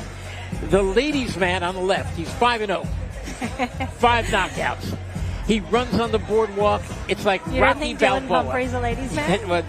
The guy on the left, you're looking at Josh Popper, 5-0, 5 knockouts. He's going up against 1-1. I call him Vanilla Custard. He is 330 pounds of vanilla custard. I don't know how long this fight's going to go, but it could go one way or the other. This is not a mismatch. Let's get it started because this is going to be one hell of a slobber knocker. I'm excited. Our next contest here at Boxing Insider Live from the showroom of the Tropicana, Atlantic City, is a heavyweight bout taking place inside of 4 rounds. Our first competitor approaching the blue corner at this time, here is Dillion Pumphrey.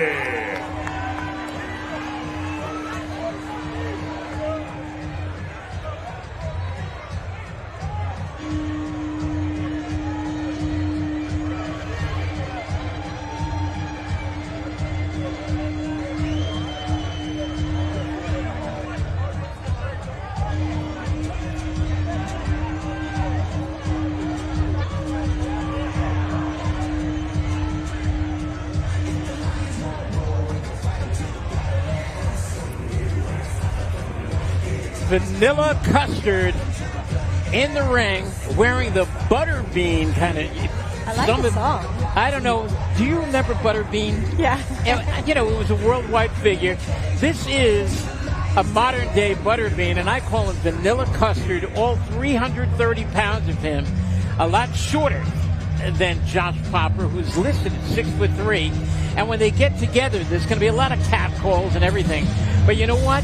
Vanilla Custard, as nice as he is out of the ring and as smooth as he is out of the ring, when the bell rings, he's a former tough man competitor.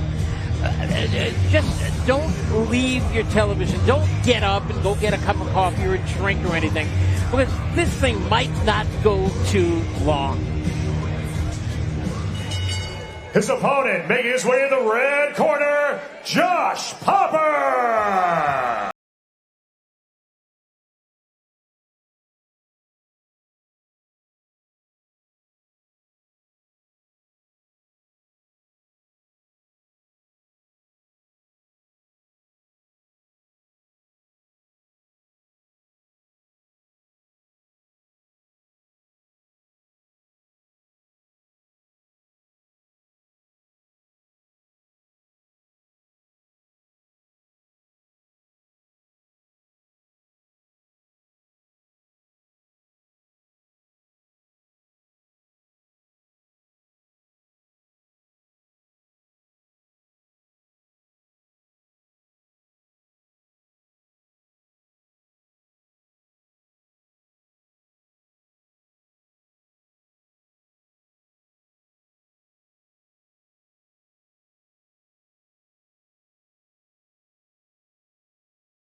The following heavyweight contest takes place inside of 4 rounds. Your ringside judges are Wayne Hedgepeth, Anthony Lundy, and Kevin Morgan. At the sound of the bell, the referee in charge of the action is David Fields. Introducing first, boxing out of the blue corner, from Parkersburg, West Virginia, standing 5 feet 11 inches tall, weighing in at 330 pounds, entering this bout with a record of 1-1. His sole victory on record by way of knockout, he is Dominator Dillion Pumphrey. Now, his new, not the Dominator, his new nickname, Vanilla Custard. Boxing out of the red corner, from Atlantic City, New Jersey, fighting out of New York City, 6 feet 3 inches tall, weighing 235 pounds, entering this contest with a record of 5-0. All 5 victories by way of knockout. Ladies and gentlemen, Josh the Hammer Popper. We go to referee David Fields, who starts with both competitors. Now look at this size difference. About 4 rounds. I'm going over the rules in the dressing room. I expect you to obey my commands at all times. A lot of life difference. Most of all, protect yourself at all times. That's for sure. Touch gloves below. And I love Vanilla Custard's real name, Dillion Pumphrey. How could you not fall in love with a name like Dillion Pumphrey? But when you get to meet Dillion Pumphrey, such a nice guy out of the ring, and I said, "Are you as nice in the ring?" He said, "I am a destroyer in the ring." Well, we'll see what kind of destroyer Vanilla Custard is tonight. And here we go. Is it almost over? Either way, let's see what happens. Josh Popper has a tremendous right hand, good left hook. Let's see if he uses his jab to start things off. He's got the hook going already, and he's looking at Vanilla Custard, talking to him as if, come on. Talking. Ooh. Drilling him, talking to him. Come on, come on. Taunting him. Come on.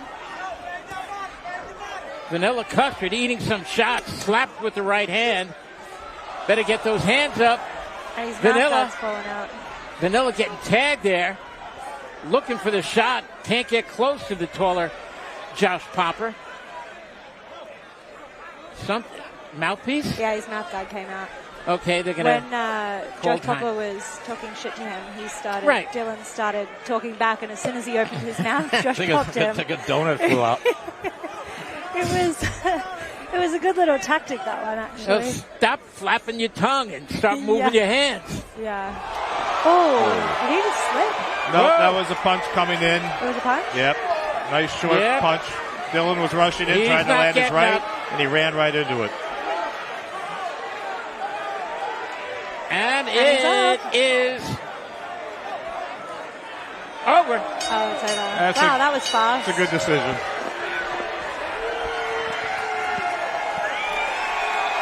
Look, Dillion Pumphrey told me his one goal was to hit Josh in the mouth to see what happens. He did land a punch.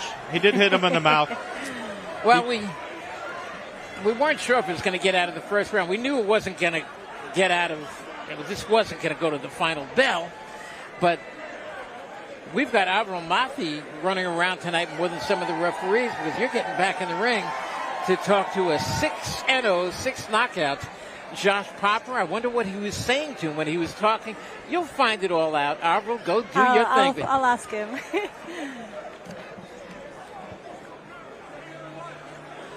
Wow. So Eric Bottjer, I mean, the tough man came out and he was slapping with those right hands, and I'm wondering if Josh right away saw. Yeah, I mean, you know, Josh has seen this before. Guys running out, trying to test him. They don't have all the ability in the world. Dillion is like many West Virginia professional boxers. He's a former tough man. But he didn't win any of the tournaments. Most of the time when you see a successful pro boxer from West Virginia, they are at least a single or multi-tough man champion. And we're going to make it official. Let's see what time this was in round number 1.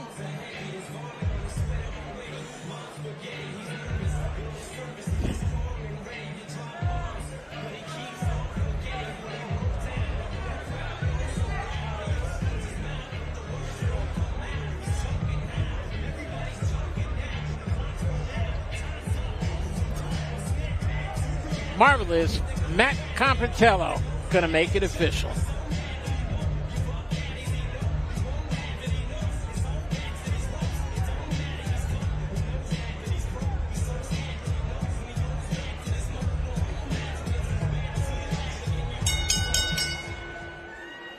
Ladies and gentlemen, in 1 minute and 12 seconds of the first round, the winner by way of technical knockout, Josh the Hammer Popper!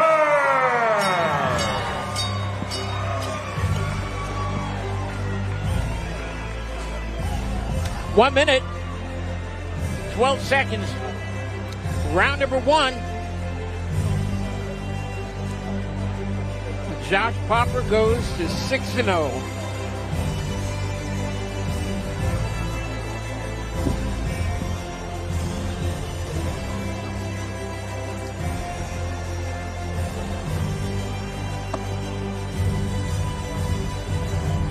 A happy Josh Popper. I got to find out what he was saying to Vanilla Custard. Josh, congratulations. First round knockout. Yes. Was that what you were expecting? For this fight, yes. Yes. I wanted to show everyone here that he did not belong in the ring with me. So I wanted to get him out of there right away. I usually don't. I take pride in not talking any smack or anything. Everyone knows who's followed me so far that, you know, I stay very professional. I like to shake hands with my opponent. You know, he was definitely able to get under my skin. He said some stuff during the weigh-in, and I just wanted to show everybody that he did not belong in the ring with me whatsoever. I'm looking forward to getting right back to the drawing board, getting right back in the ring as soon as possible, stepping up that my level of competition, and making a statement here in 2026. We were talking about that ringside that you guys were smack talking each other in the ring tonight, and we would love to know what was being said in there. Listen, I'm not gonna repeat some of the things that were said on his end or on my end, but yeah, I don't like disrespect, and I wanted to make sure that I hurt him tonight. I wish I would have got a little bit more opportunity. I wanted him, and I kept telling him, don't quit on me, because I had something in store for him. I really had something in store for him. So I hope you guys enjoyed the show. Don't worry, there will be more coming soon. I promise you that. And I want to give a huge shout out to all my sponsors. We got Ka-X. Obviously, I'm drinking this right now. The best post-recovery in the game. Matter Formula. Making sure that my nutrition was right. It's my first time ever focused on my nutrition. I felt ready to go 8 rounds tonight. I know this was only a 4-round bout. But yeah, I wanted to step in and really showcase what I could do. The Lucha Boxing. My guy Steven Nigro, an amazing man. And, you know, just want to thank all my sponsors and for you guys to have my back and everything that allows me to be in the position that I'm in today. So, yeah. Amazing. And when he weighed in at 100 kilos heavier than you, what went through your mind? Were you concerned about the power at all? Did you have any thoughts of how that weight was going to play out as far as, if he landed a punch on you? Absolutely not. I've been in the ring with some world-class talent before. I wasn't worried about him at all. I knew that him weighing in what he weighed in, I wanted to dance around him and use my feet. You know, I want to bank rounds in, but after yesterday at the weigh-in, I had it already made up that he was not going to see the stool tonight. He did land one punch on you. I don't know how effective or how hard it was, but I'm curious to know, how does a 300-kilogram punch feel compared to a 200-kilogram punch? Exactly. Sorry, pound. Yes. And just like my man just said in the front, he was a teddy bear. That punch didn't affect me at all. So, yeah. Well, you had amazing conditioning, great fight, great performance. Well done. And so you said next you were prepared this fight for an 8-round fight. Is that what you want to go to next? Yeah. I mean, I don't get to make those decisions. I have a wonderful team. So with my team, we'll go back to the drawing board. If they think I'm ready for that, I'm full tilt ready to go. Also, shout out to American Made Athletics. I've been repping them all day. I had the hat on earlier. They make the best clothing in the game. I only train in American Made Athletics. So if you guys don't know now, you know, check them out. Thank you very much for the wonderful show, and we are excited to see you again soon. Congratulations. Thank you so much. Interview, exciting fight. Josh Popper moves his record to 5-0, 6-0 rather, 6 knockouts over a 330-pound opponent. I call him Vanilla Custard. And he got into the ring, and anybody who steps into the ring, I give them credit. Because he got in against a rising heavyweight who's going to do that to a lot of opponents. And it was a very gracious winner, I thought, because the two of those guys were jawing at each other. And there were times during the weigh-in, I thought that there were going to be fisticuffs, but they knew better. And they held back, and that's why Josh Popper was doing the yelling that he was doing. And he was big enough not to tell us exactly what he was saying. We certainly have an idea what those words were. But he took it out with his fist. He took it out on Vanilla Custard at a little over 1 minute of the first round, laid him down with one of the knockout punches, at least of March, anyway. We got a 122-pound bout coming up between the very gifted, very talented, very personable John Leonardo and his opponent, Edgar Joe Cortes, coming up next. Two very quick, powerful, well-conditioned 122-pounders. Before we bring these fighters into the ring, how was that interview? Was that fun? That was fun, and he was a good talker as well, so it makes it easy to, you don't have to pry them for information. I was laughing at my very Australian mess up with the kilos versus pounds thing. I don't think in pounds. It's funny, the only thing that I have in pounds is weights around my weight because of boxing. Right. Other than that, everything in my brain is in kilos. When you asked him, what were you saying? I said, oh, here we go. Is he going to tell him? And he was professional enough with the big crowd here at the Tropicana. He was professional enough not to say I was telling him, come on, blah, blah, blah, blah, blah. Yeah, I was wondering. And he did exactly what I thought. But you asked the question that had to be asked. What were you saying to him? No, that was respectful, to leave it in the ring and leave it between them. Okay, after that fight, I don't know that we're going to slow it down any, but there's going to be a lot of punches thrown in this fight because these guys are 122-pounders. And John Leonardo is a fast-rising, likes to stay busy 122-pounder. And we're going to see what he's got. He's trained by his dad, who's a veteran fighter. I was commissioner in New York when his father was fighting. So it's nice to see it in the family. Let's bring these guys into the ring. The following contest is an 8-round super bantamweight bout. Our first competitor approaching the blue corner at this time, here's Edgar Joel Cortes.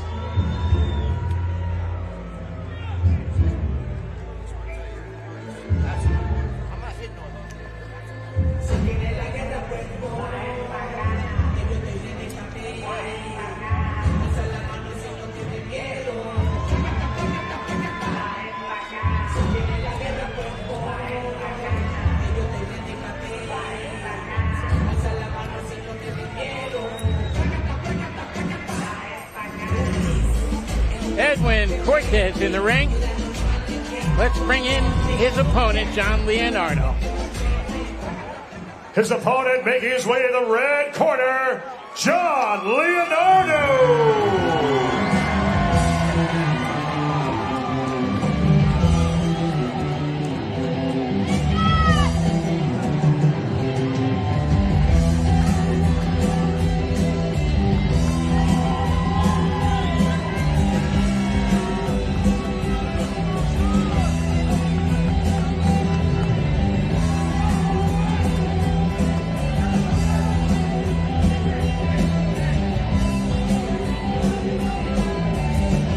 You know, it's funny. As these guys are in the ring, certainly taller than I am. I'll tell you this story right after we make this introduction here. The following is an 8-round super bantamweight bout. At the sound of the bell, the referee in charge is David Franciosi. Your ringside judges are Glenn Feldman, Wayne Hedgepeth, and Kevin Morgan. Introducing the competitors first, boxing out of the blue corner, from Puerto Rico, now residing in Vineland, New Jersey. Standing 5 feet 6 inches tall, weighing in at 122 pounds, a veteran of 18 bouts. His bouts by way of victory. Ladies and gentlemen, he is Double Trouble Edgar Joel Cortes. His opponent, boxing out of the red corner, from Manalapan, New Jersey. 5 feet 8 inches tall, weighing 122 pounds. Entering this contest with a record of 12-1-1. 6 of his 12 victories by way of knockout. Here's John Body Shot Leonardo. And he's called Body Shot for good reason, because he loves driving that left hook to the liver. You know, earlier today, I looked at him, we were talking, and he's taller than 5'8". I said, wait a minute, how could you be 122 pounds? How could you be 122 pounds? And then I gave him a tap on the midsection, and I realized he's got no waist. He's got a waist that I had when I was about 12 years old. Yeah, he has no body fat. His father, Donnie, was a fighter. I actually covered him in the 90s. Such an exciting fighter. Exactly. And here we go. The southpaw, Edgar Cortes, against the orthodox right-hand fighter, John Leonardo, getting under those shots, trying to work that jab. You'll see him work the jab a lot, and then drive that left hand downstairs. And, of course, this is the weight class that has my favorite fighter in the world, Naoya Inoue. The best fighter on the planet. Who will be fighting probably in the fight of the year against undefeated Junto Nakatani. May 2nd, both guys 32-0. These guys are the same weight, 122 pounds. You see Leonardo, he's not having many problems here because of the southpaw stance alone. This fight was made a couple of months ago. He's had plenty of time to prepare for this look, and it's not really giving him any problems. What's going to give him problems is Cortes himself. They're pretty evenly matched. And here we go, right-hander against a southpaw. And Avril, for so many guys, boxing as southpaw is just nothing but frustration.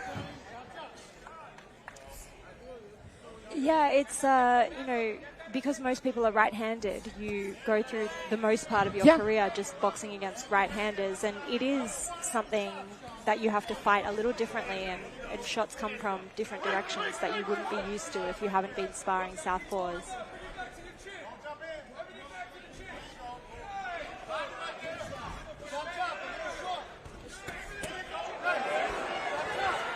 Cortes trying to mix it up on the inside, moving those hands. So is Leonardo.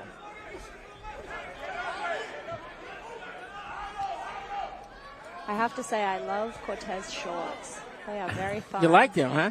Oh, yeah. See, the one advantage Leonardo already is showing that his punches are shorter. They're more compact. They're getting there quicker. You would think that at about 5'8.5" or so, Leonardo would like to box on the outside more. No, he likes getting on the inside and mixing it up. He is 12-1 with one draw. He has stopped half of his 12 opponents, 6 of them. While Edgar Cortes, he is 9-8-1 with one knockout. He's been stopped 5 times.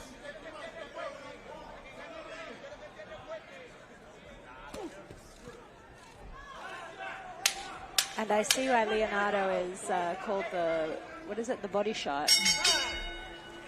He lands some good body shots in there, and he just sneaks them in at the end of a combo.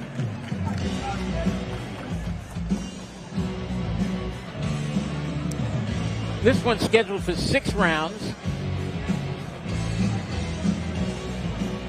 You want me to score it? And we have dropped that scorecard in Avril's lob. Be my guest.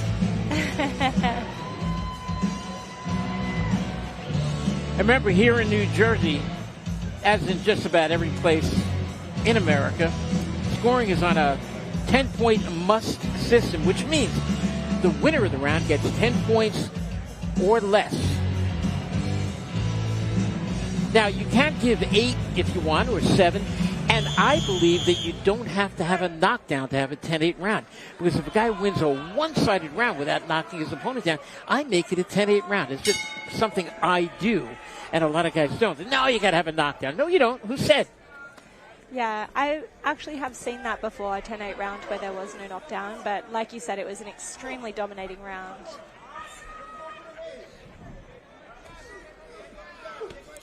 This is round number 2, scheduled for 6. Downstairs to the body with the right hand goes Leonardo, spins him out of there. Because you can see that Cortes was about to come in, I think, and start grabbing. Leonardo's starting all of a sudden looking very comfortable.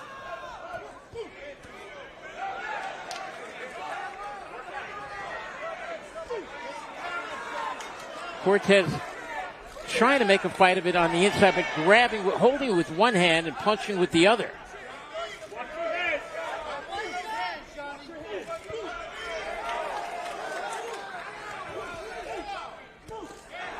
There's that left hand to the liver that we're talking about. That was the first time that we saw him go downstairs, and he does that a lot.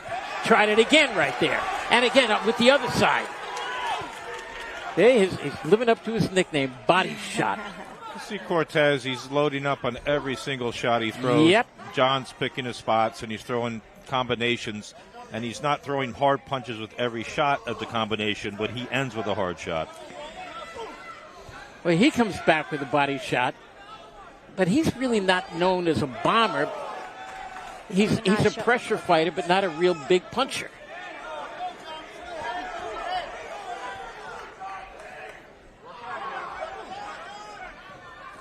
This is a really even, good round. Both fighters are landing good shots. 122-pounders, John Leonardo in the blue, Edgar Cortes in the lighter, or the white and red. Referee is David Franciosi. There's that left hand to the body again. You're going to see a lot of that. And again from Leonardo.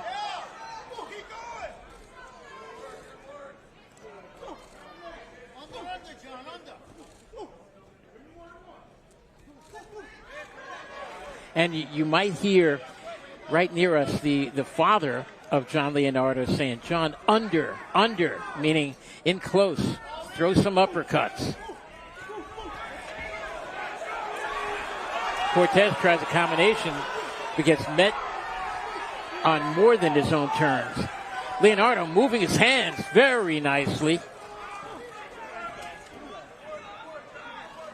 I appreciate that the ref is letting these guys fight it out from the inside too, rather than constantly stopping the fight. Makes for a really fun action fight.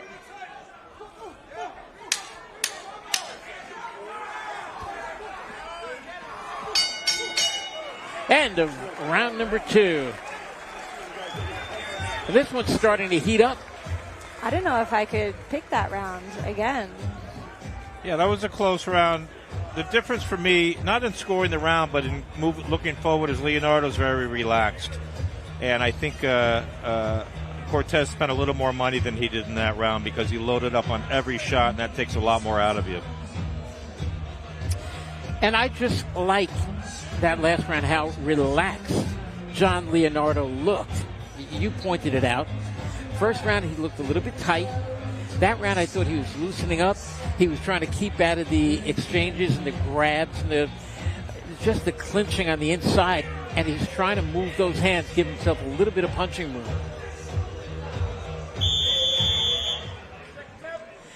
I'm Randy G., the commish, along with Avril, Mathie, and Eric Bottjer. Here from the Tropicana Hotel on the boardwalk in Atlantic City, New Jersey, Larry Goldberg's Boxing Insider. Now working the jab is Leonardo. Down to the body, comes upstairs with a right hand to the head, misses with a left hand to the body. But now he's trying to stay on the outside, boxing a little bit more, using the hand speed, swings and misses with a body shot.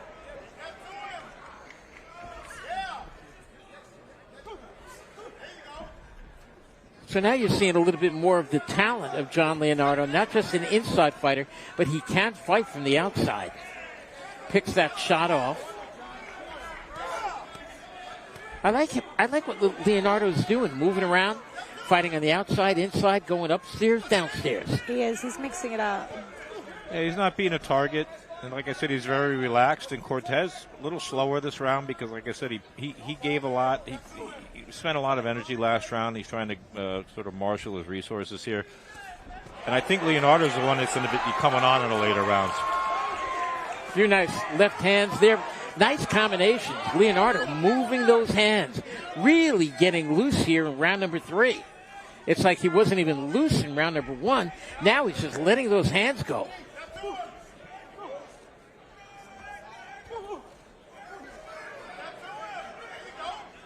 And see, when he moves those hands, he's also got Cortes covering up, playing defense.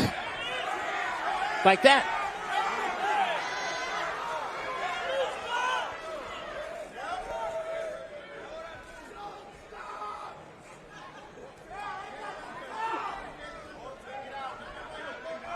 And now they smother each other, but John is doing it on purpose. And I think he's, nice body shot. Yeah, we all felt that. We heard it. We felt it. You know, I've always said, and another one. You get hit with those body shots. And again, yes. It's like eating a bad meal. And again. It just stays. And again. And again. I love the in her. And again. And again.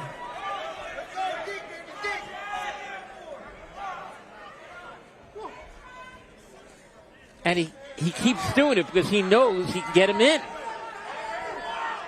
Yeah, I think that's the problem Cortes is going to have. Leonardo's just getting warmed up. He's going to throw more and more punches. And I think Cortes has shown about as much as he can do to this point.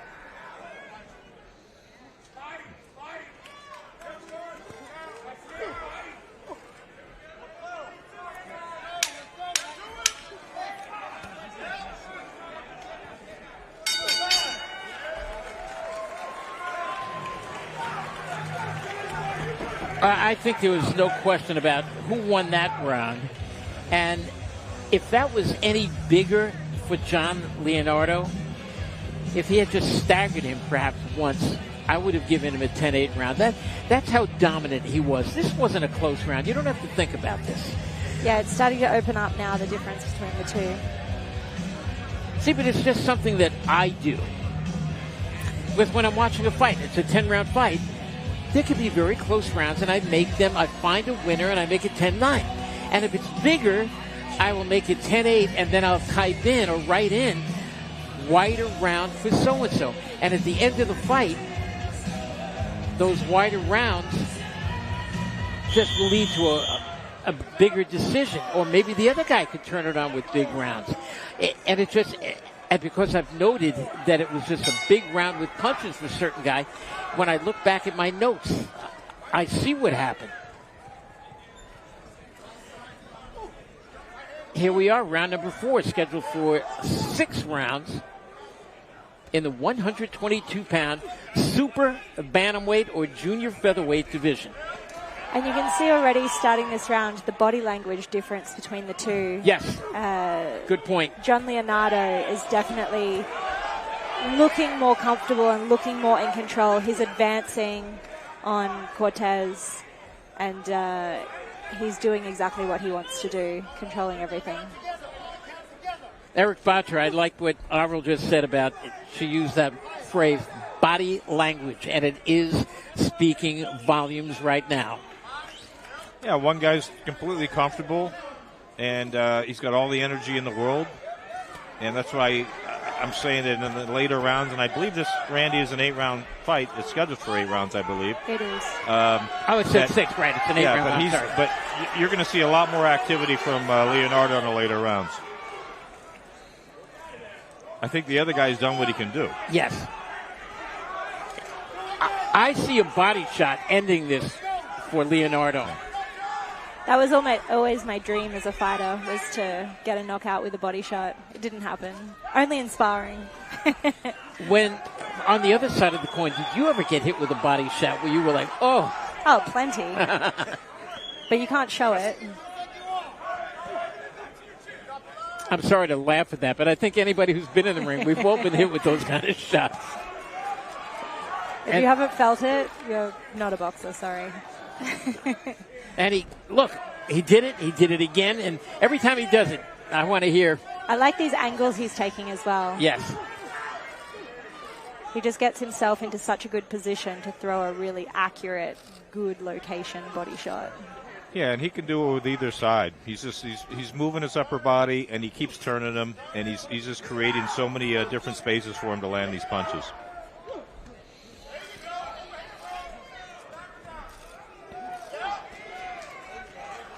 It's not the safest strategy. I mean, he's given Cortes some chances here, but he's super confident that this is the avenue of victory for him. So, Avril, as we're here in the fourth round, what are you seeing? I'm seeing, well, right now Cortes is going for it, but I think maybe because he feels like he's on his last legs, and so he's giving everything he's got left before he goes out, because it looks to me like Leonardo is pretty in control of this fight and throwing everything that he wants to throw whenever he wants to throw it. About 30 seconds ago, you saw Leonardo kind of emphatically shake his right hand. Now, I don't know if he was talking or yelling at his opponent. Some good action. Look at Leonardo in the blue move those hands. Yeah, I think he was telling him, come on, let me go. You'll notice a lot that Cortes is holding on. Watch it this round as we're in round number 5, scheduled for 8 rounds, 122 pounds, where in close, Cortes is fighting less and less and doing more holding. Yeah, I mean, he's probably getting tired. So, you know, if your opponent's in distance, for you to take a break, you're just going to grab him and take that break. And I do believe that's what's getting Leonardo very upset, that he's being grabbed. It's not just holding anymore. It's being grabbed.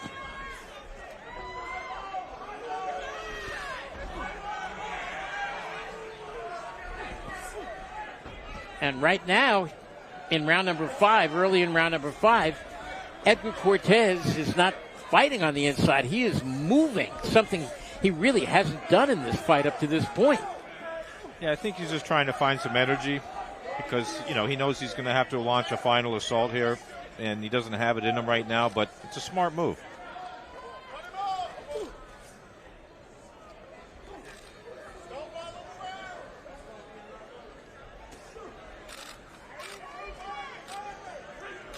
You see, you know, he threw one punch, and when Leonardo came in, he grabbed him. He's still trying to find some energy. He still can't do a sustained attack right now.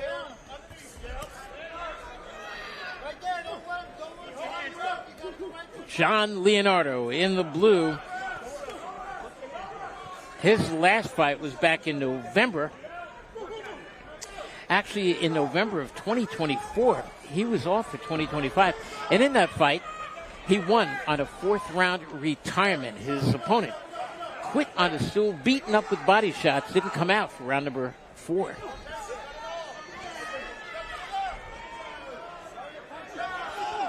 Yeah, that's the thing with body shots, isn't it? They wear on you.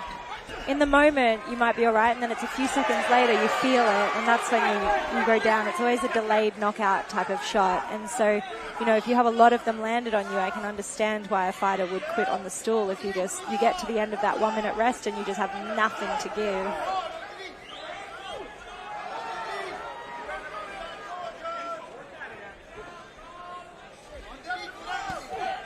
Ooh, another good body shot. I love how Leonardo is just committed. Like there, he's committed to that body work. That's where the nickname comes from. Body shot. Oh! And we're hearing them. That was right above us. And as he landed that hook to the body, I looked over at Avril and she winced. So did I. You see that?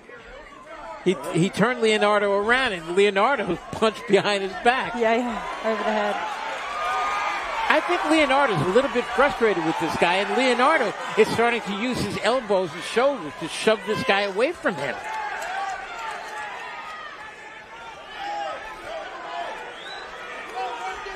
Final 15 seconds of round number 5, scheduled for 8 122-pounders.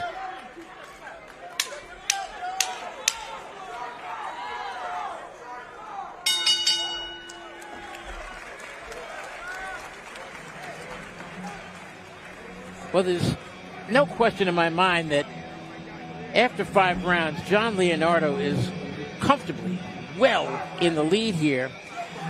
But, and I'll fire this question to both of you guys. Avril, and first you, do you think that Leonardo is feeling a little bit of pressure, frustration that he's not getting them out of there with all these body shots, or should he just keep doing that? Yeah, I think he's just got to stick to the game plan and keep doing what he's doing. It's clearly wearing down Cortes, and he's got a few more rounds left. How many? 3 more rounds to go. So. Okay, and Eric, do you feel any frustration on the part of Leonardo? No, I really don't. I think he realizes he can end this fight either with a one body shot or just with a volume of punches. That's why you saw towards the end of the last round, he threw an incredible volume of punches. He's just going to try to just break this guy and just break his will. It doesn't have to be one hard punch. Round number 6. Super bantamweights. And Avril, if you were in the corner of John Leonardo, what do you tell him? Just keep doing what you're doing. There it is. Yeah. Exactly. He's being very effective right now.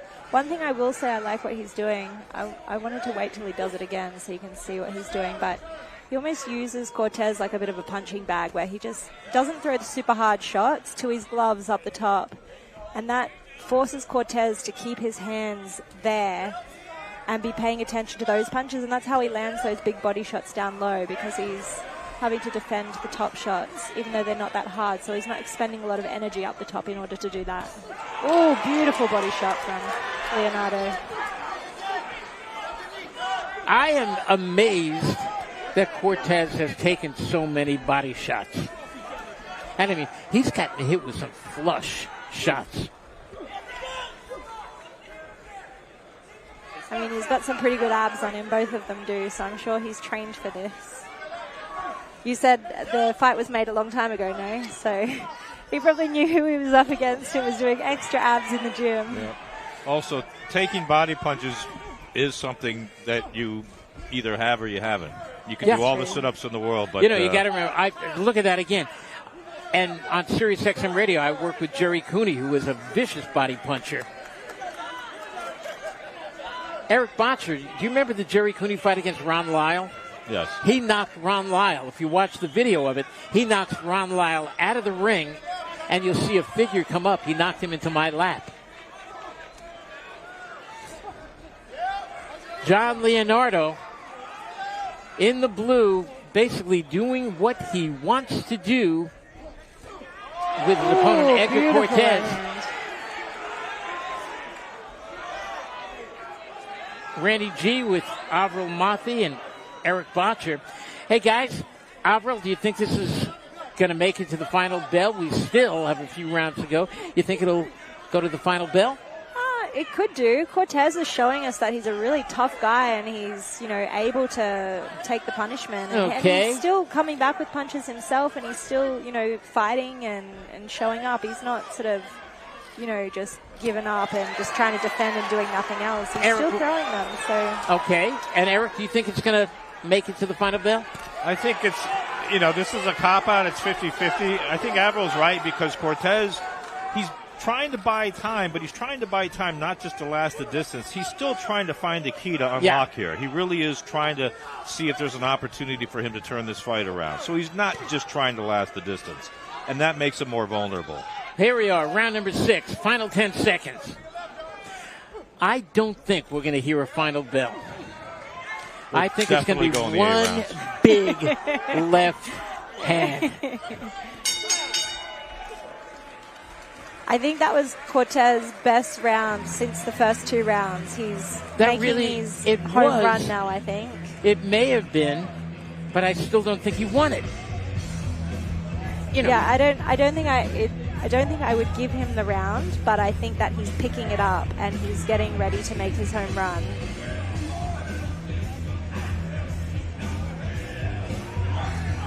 Remember the main event coming up. 154-pound local hero, Mr. Atlantic City, Justin Figueroa, who tonight, should he win, Avril gets to see the worm for the very first time. The celebratory dance, if you will, that Justin Figueroa does across the ring. Round number 7.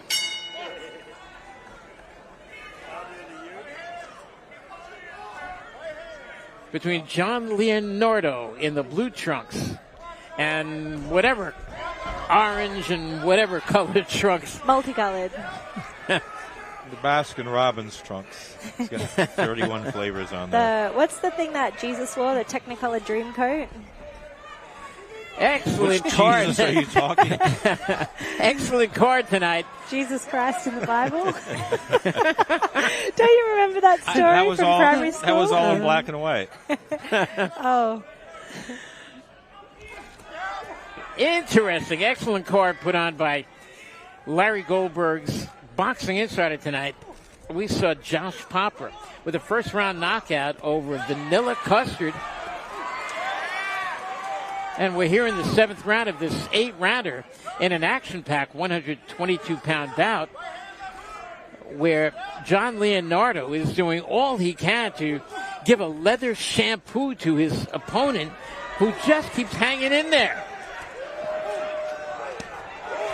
2 big left hands to the side.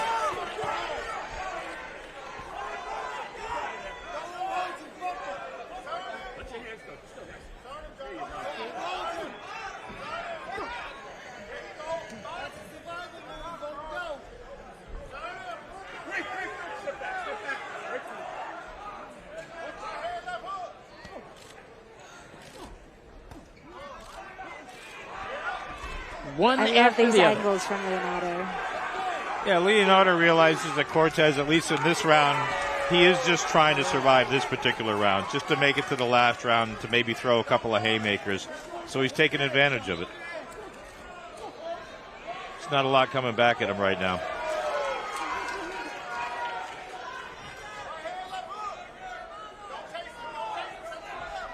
Cortes showing some heart in there. Got to know he's way behind, and then he stands in there and throws a 6-punch combination.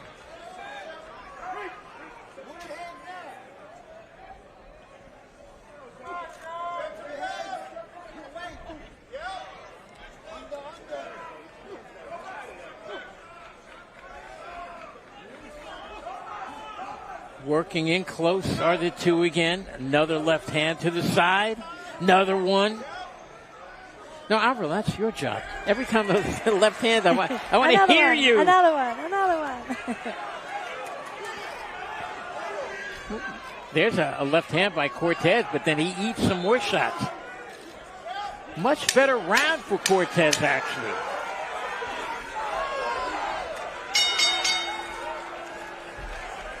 And we make it to the final round. I wasn't sure this was ever going to even get this far. Here's some action from last round. Yeah, this is towards the end of the round where Cortes did start firing back, but for the most part, Leonardo just dominated. I think we'll see a few haymakers from Cortes here. Yeah, I'm sure he's aware that that's about what all he he's has got. to do. Yeah, it's about all he's got left. And it does look like he came here to win tonight. He didn't Absolutely. come to just be a punching bag or a body or collect a paycheck. Oh, yeah. Like, he came to win. Yeah, so if he didn't come to win, he would have checked out by now. For Absolutely. Sure.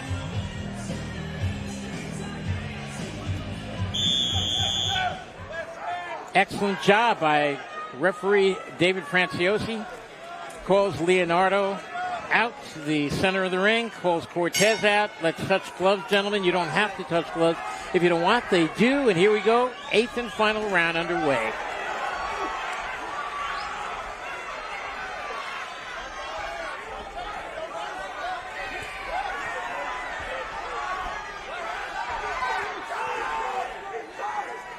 They've come out fast, especially Leonardo, looking like he wants a stoppage.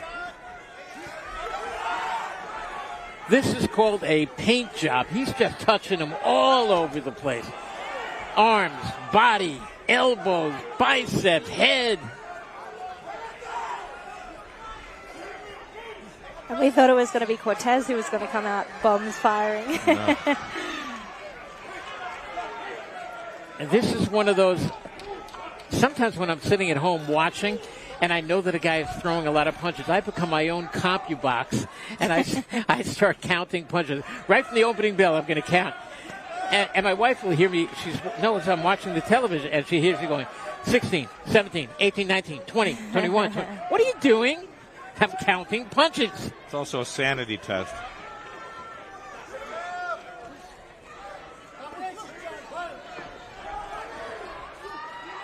Ooh, cheeky little uppercut from Cortes in there.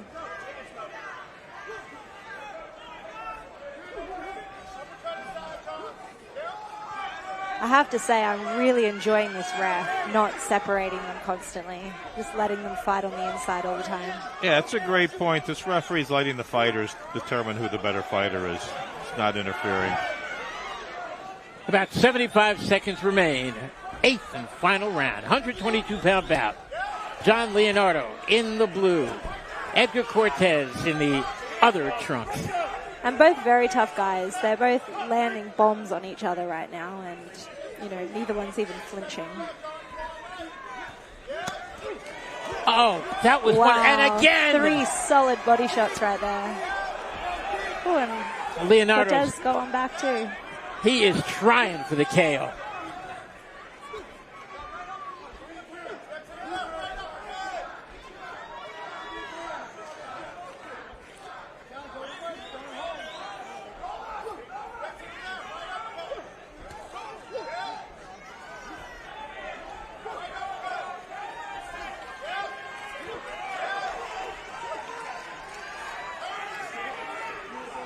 As we head down the stretch, final 15 seconds of an action-packed bout.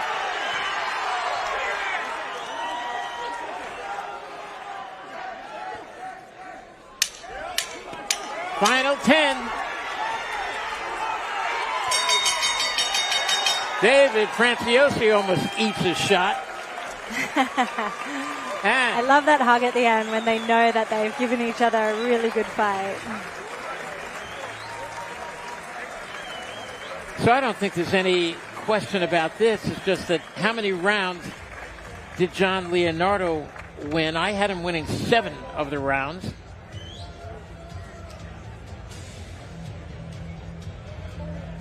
And of course we had a we had an upset on the card between an undefeated localite female fighter, Lia Lewandowski, and Indeya Rodriguez. Indeya came in with a losing record, but a heart as big as Atlantic City itself, and won the fight. Yeah, that was a matter, I think, of experience. Indeya just has a ton more professional experience than Lia, and Lia learned a lot. And we learned a lot about her as a fighter, and a lot of it was good.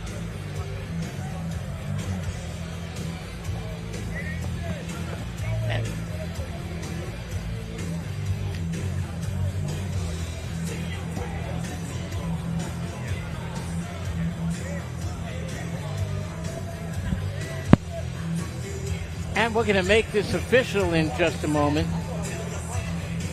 And then, after the interview, before the main event, we are going to have the national anthem sung by a 12-year-old sensation. Her name is Jillian Ireland. And she's done this before for us. And she just makes us all so proud. and especially with everything that's going on in the world, I think everybody, when you hear Jillian Ireland, you are going to have tears in your eyes. She is just such a gift. And the fighters hug each other, waiting for the decision. I don't think there's any question about it. I had it,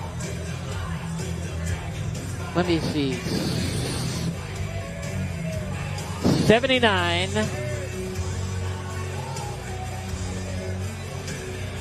73. Adding my scorecard up.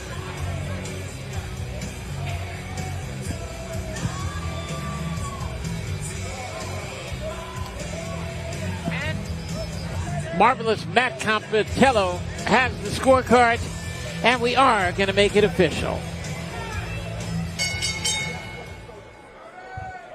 Ladies and gentlemen, at this time, we go to our ringside judges' scorecards. Glenn Feldman scores the bout, 78-74. Wayne Hesmith scores about 77-75. Kevin Morgan scores about 79-73. In favor of the winner by way of unanimous decision, John Body Shot Leonardo! No question about it. 78-74, 77-75, 79-73. I had John Leonardo also winning the fight. A little bit more one-sided than the others. I just thought he was action-packed all the way. And congratulations, our Avril Mathie stands by with a happy from winner. Both of you. Did you expect your opponent to be so competitive? I watched his last fight. He was very competitive. I figured fighting me is always a different story, but my hat's off to him. He came to fight, and we put on a great performance. Couldn't get rid of him. He's a tough guy. So all respect to him for that. Great fight.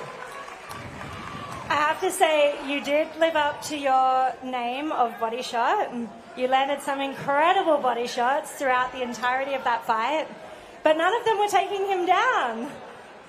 He ate him. I mean, you got to prepare for the body shot. You know what I mean?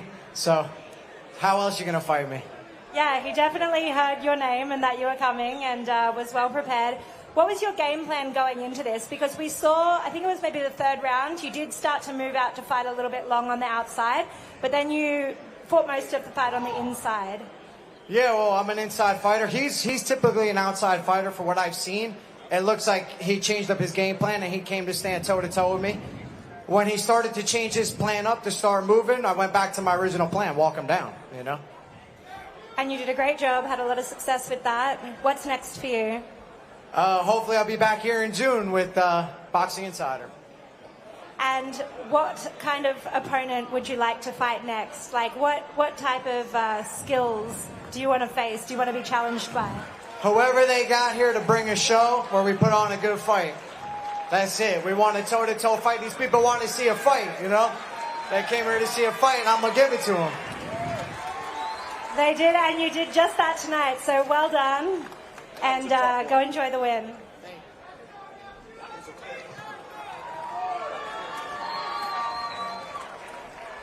Ladies and gentlemen, in attendance tonight is one of the best pound-for-pound female fighters in the world, who is currently ranked #1 by the IBF.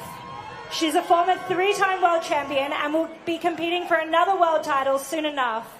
A round of applause for Mia Yoshida. Finally, I get to meet you. Very nice to meet you, finally. And congratulations on your success. So everybody, fun fact, I was supposed to fight Ebony Bridges for the IBF Bantamweight World title at the end of 2023. I suffered an injury in the training camp, and Mio stepped in on 10 days' notice and ended up winning the fight against who was, you know, everybody in the world thought Ebony was a very dominating opponent, and everyone gave you no chance, and you came in and you dominated her. That was absolutely amazing. Yes, thank you. The very short notice, but very exciting and very dramatic. But I'm so happy. Yeah. And so you have another world title fight coming up. That is against Shanika Johnson. At the moment, she's undisputed in the bantamweight division. Is that the world title that you're going for? Yes, I want to fight in the Johnson, but I'm next fight in April. Finally, in the comeback in the boxing fight, April, and Boston Boxing Promotion, and then this year I will become four-time world champion. Yeah. Four-time world champion. Wow. And so who are you fighting in April? It's organized already? Yes, I'm ready. Yes. Okay, and that fight will be in Boston? Yes.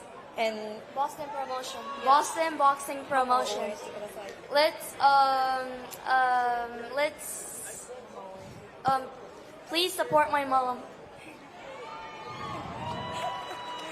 So everybody, you've heard it here. Go find Mio Yoshida on Instagram. Follow her. She's going to be world champion again for the 4th time by the end of the year.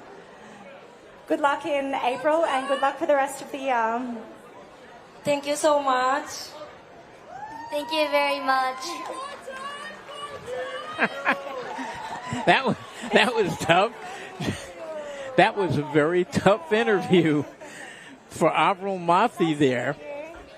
When you have to interview somebody who doesn't speak English and is just really not paying attention to the interview, Avril, you did a great job there. I can't wait to get you back here at ringside.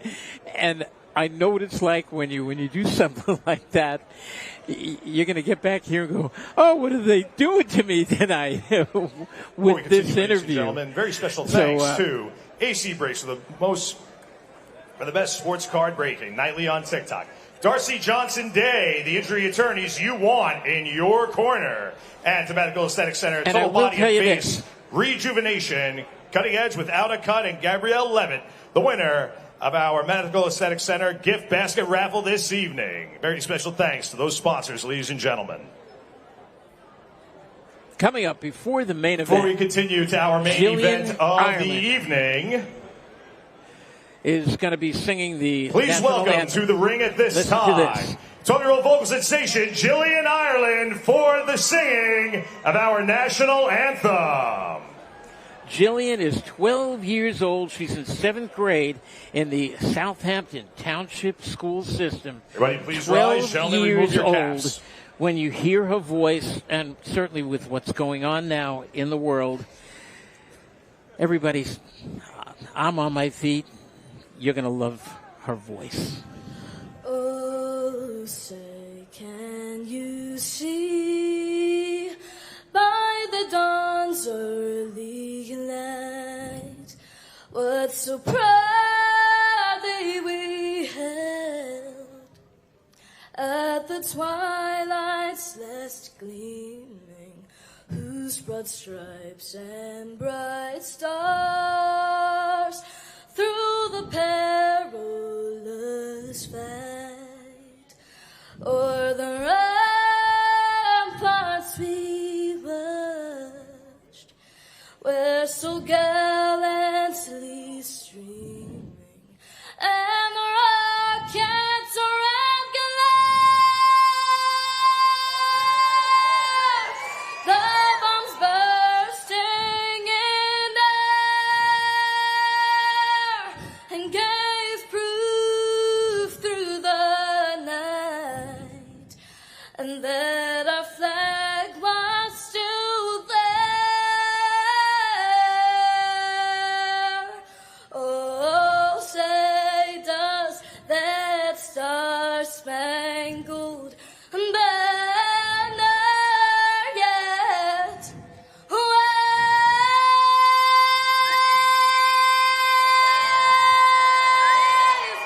o'er the land of the free and the home of the brave. Miss Jillian Ireland, ladies and gentlemen, 12 years old, 7th grader. 7th grader. She's going to have one heck of a voice. as she gets older. She hits those notes, and she gives you the national anthem her way. And certainly, our hearts go out to all the American troops, whether you're what your belief is, whether you're right or left. We're Americans, and we just pray for everybody. Let's go up to ring announcer Matt Competello.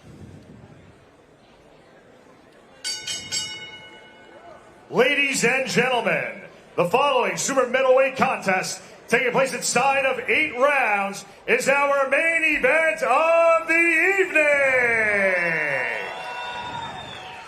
Our first competitor makes his way to the blue corner at this time. Here is Luis Caraballo.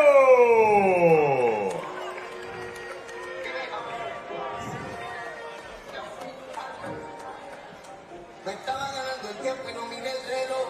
Yo le saqué luego de Bottjer, gané por 2. Estoy seguro que en la final le ganó cómodo.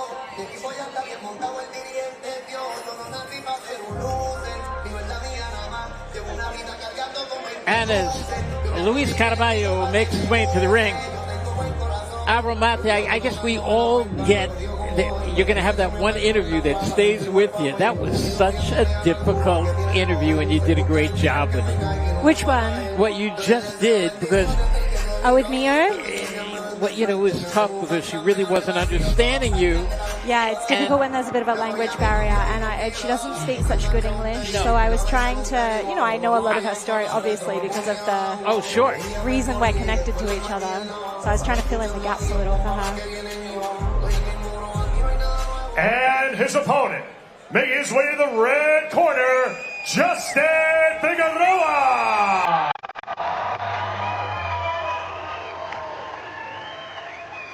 And Mr. Atlantic City making his way into the ring, one of the most popular fighters in a long time to be fighting in Atlantic City.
Ladies and gentlemen, this is our main event of the evening here at Boxing Insider, emanating live from the showroom of the Tropicana, Atlantic City. It is a super middleweight contest taking place inside of 8 rounds. Your ringside judges are Glenn Feldman, Anthony Lundy, and Kevin Morgan. At the sound of the bell, David Fields, the referee in charge of the action. Atlantic City, let me hear ya! Ladies and gentlemen, let's take it home! Introducing first, boxing out of the blue corner, de La Perla, Puerto Rico, from La Perla, Puerto Rico, en a 5 pies, 10 pulgadas de alto, y 159 libras, 5 feet 10 inches tall, weighing in at 159 pounds, con un récord 17 combates profesional. He's a veteran of 17 professional boxing bouts. Señores y caballeros, te presento Luis Gerardo Caraballo. And his opponent, boxing out of the red corner, from Atlantic City, New Jersey.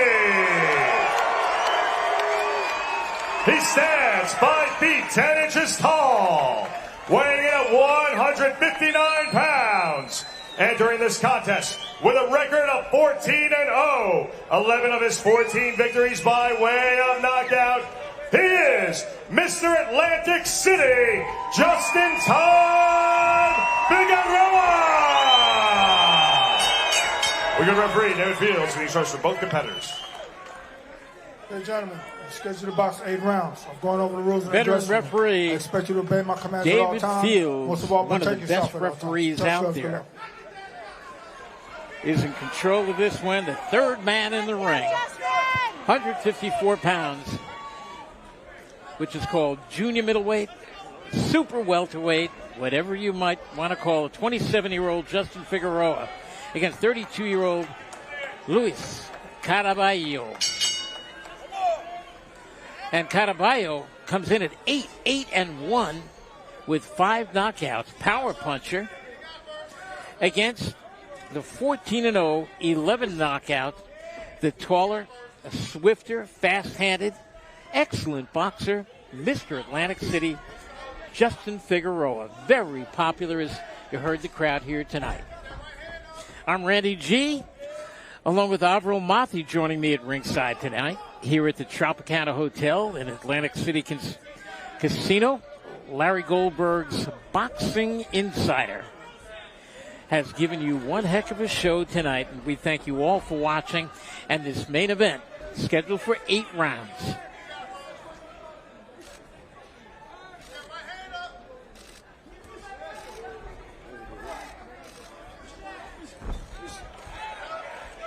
And so far, it's mostly action from Ramos.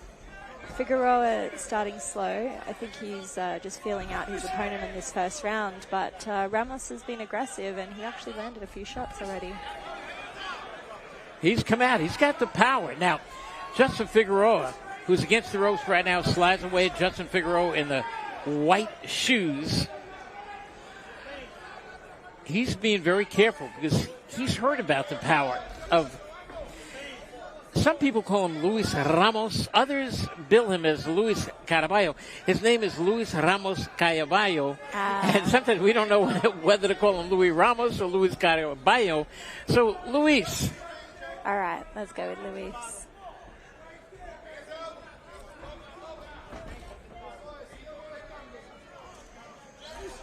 Luis is doing a good job of keeping him on the ropes and cutting off the ring every time he tries to come out.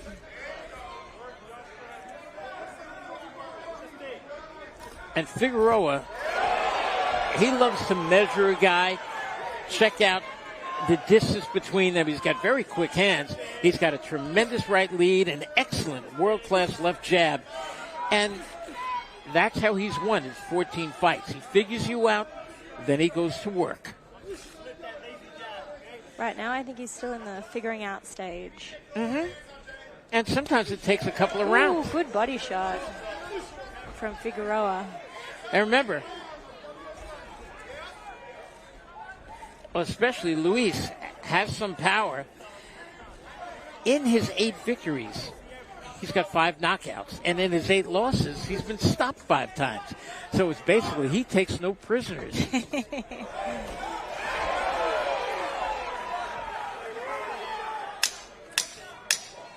In the summertime, Mr. Atlantic City is a member of the lifeguard corps here in Atlantic City, and he has saved many, many people from the rough surf here in Atlantic City. Oh, that's nice. So he saves people and he knocks people out. Nice. Yeah. What a contrast. And if you should win tonight, you're going to get to see the worm. He does the worm dance for the very first time. All his fans know that's what he does. He knocks you out. He wins a decision, flops right on the floor, and you're going to get to see the worm if he wins. So that first round was a very interesting round. Yeah, I think Luis was probably a little more active. Both landed, as the round went on, I think both landed a few shots, but... I got to agree with you, and I am going to give the outer towner... yeah, I think he might have just edged it. This one's scheduled for 8 rounds.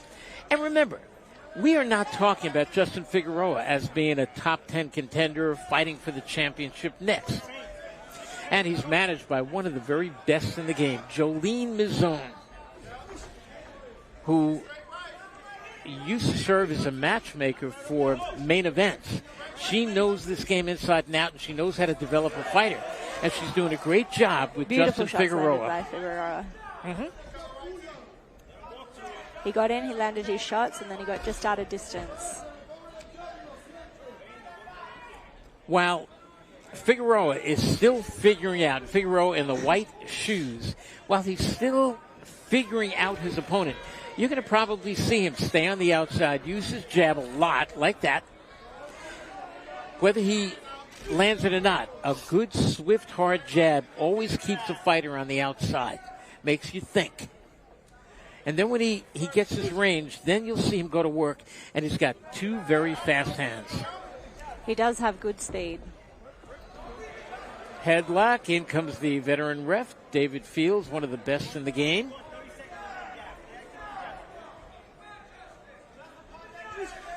Or let's say one of the best in the sport.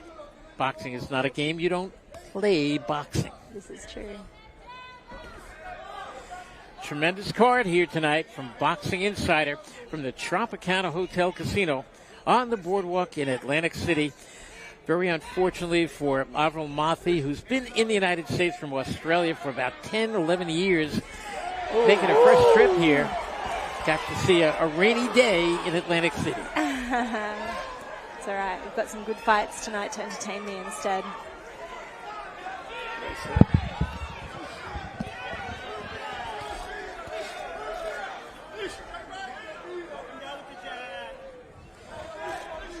This is a really exciting fight because I think the fight really could go either way. It's very evenly matched, and one fighter will be getting the best of the other one, and then suddenly it just turns around and the other one lands some really good shots. So far we're only in the second round, but it's been exciting so far.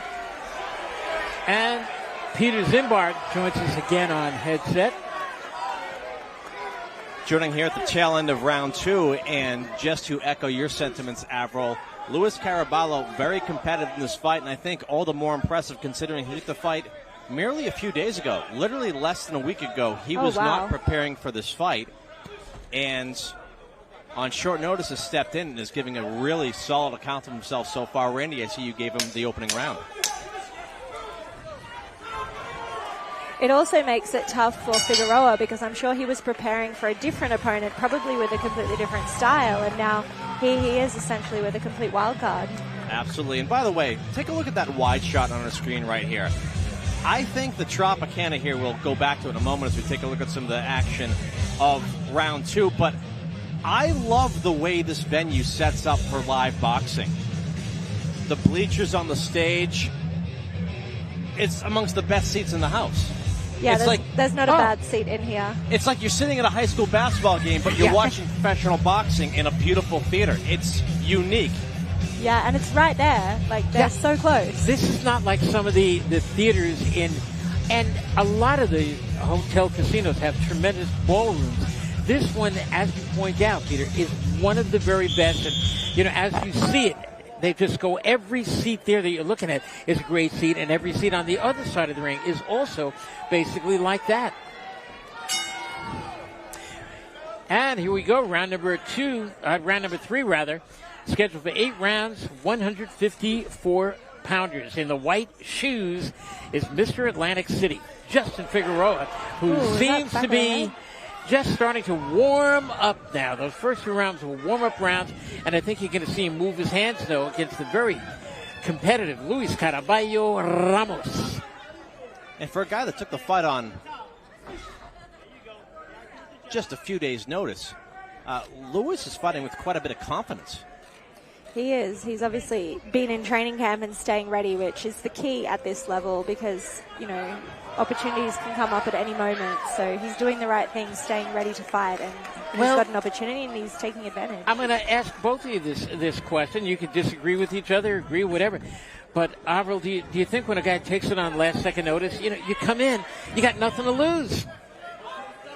You still have something to lose. Yeah. Okay. The fight. And I'll say this: he enters this fight, I believe, with a record of 8-8. He doesn't want to dip below 500. Yeah. And certainly he's had sort of a tough go of things in recent fights while fighting incredibly solid opposition. But a win over an undefeated fighter the caliber of Figueroa will really do wonders for him as he tries to make a living. Absolutely. This is the main event here at the Tropicana Hotel Casino on the boardwalk in Atlantic City. Larry Goldberg's Boxing Insider. And this show's had a bit of everything. Fun environment here in Atlantic City.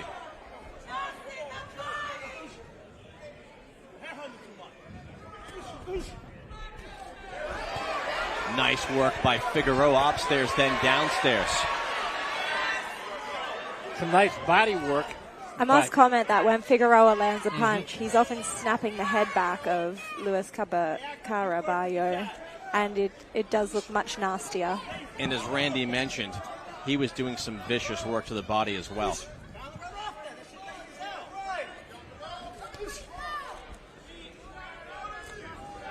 Just like Josh Popper before, a little bit of talking on the part of Figueroa. Yeah, they are. I didn't see that. Maybe it's a trait of Atlantic City boxers.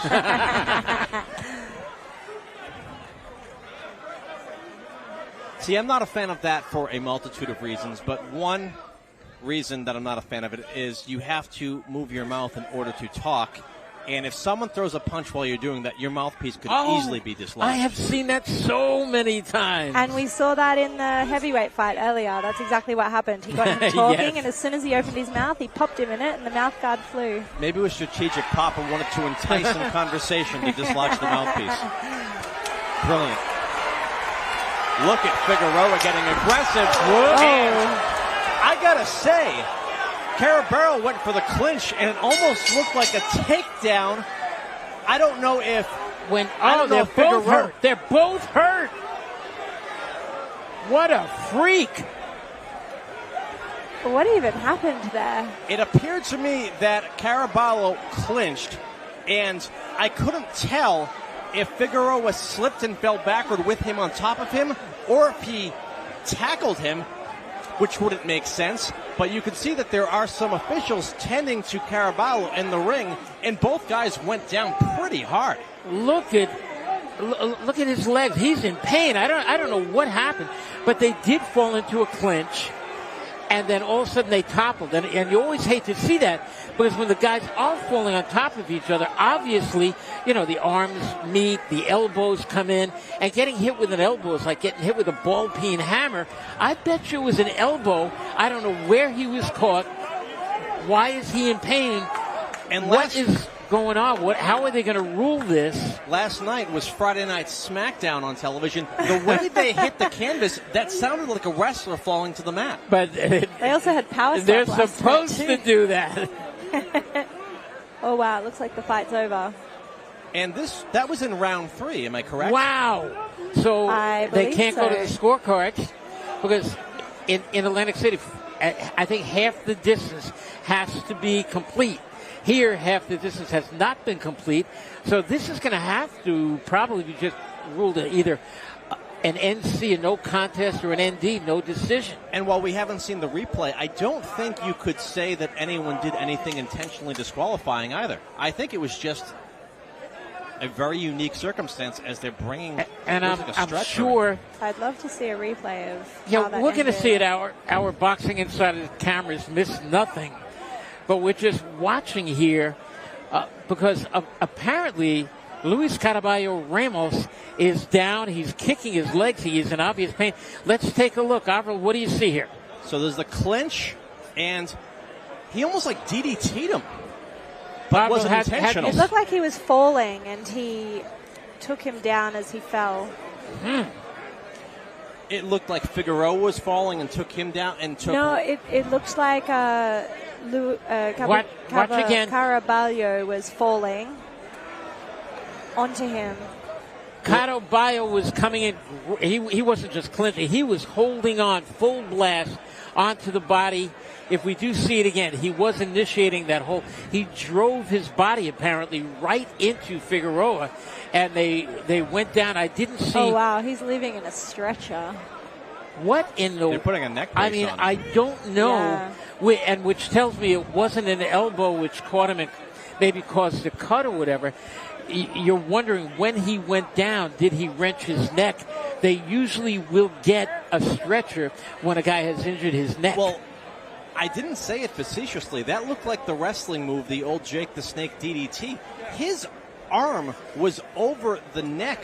Figueroa's arm was over the neck of Caraballo as they fell backwards, and I think his face just went flat into the canvas. You know, this is going to go viral. You know that. This is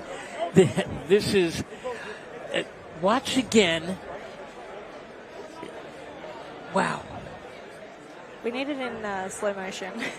And I'll tell you right now, Figueroa, he took a bit of a bump as well. He didn't did. feel good getting up. He got up grabbing his back and he went to the corner. I think he hurt himself also. When he got up, and he got up almost right, he rolled over and then he got up and he limped back to his corner.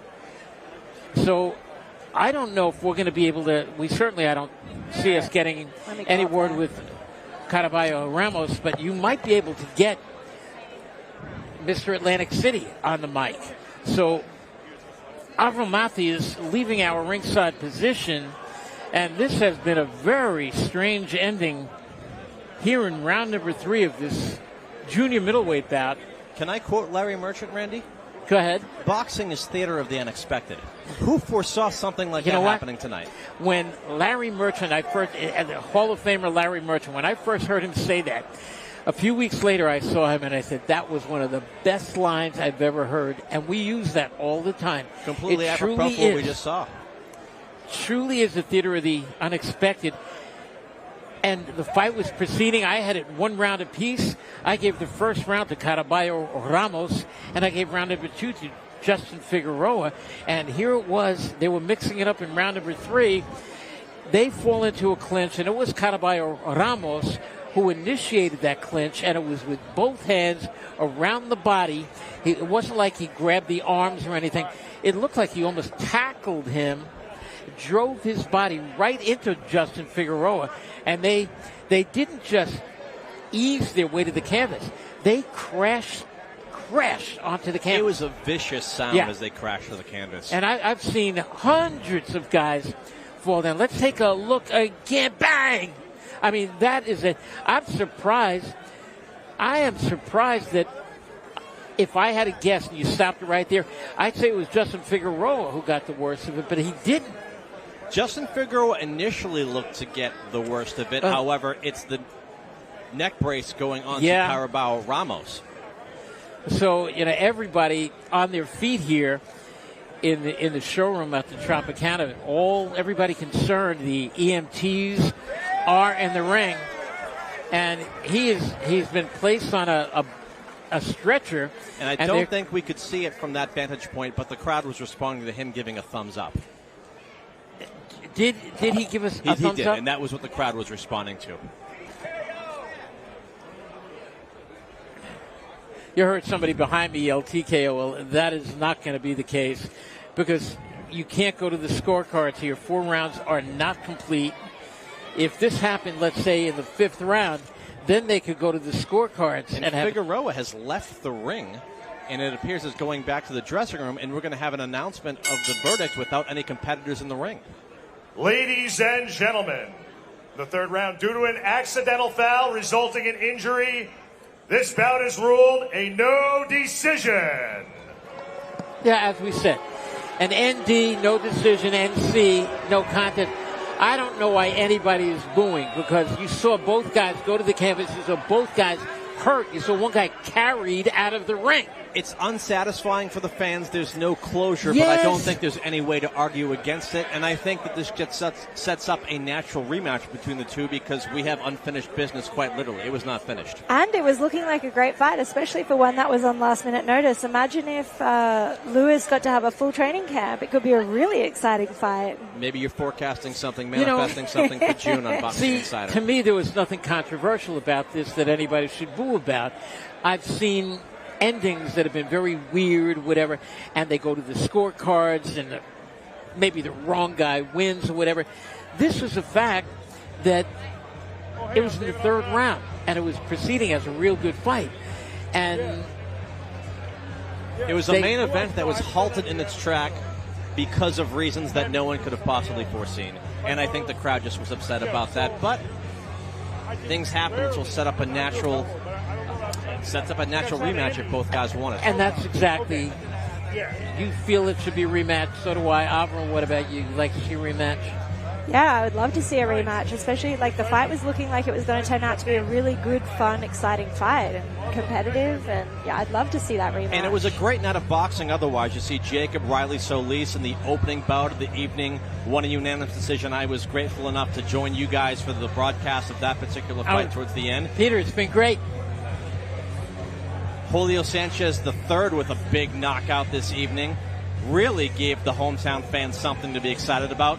Did he talk in the ring like the other two Atlantic City fellows, or did he just get his business done with his fist? He was very happy with himself after the fact anyways.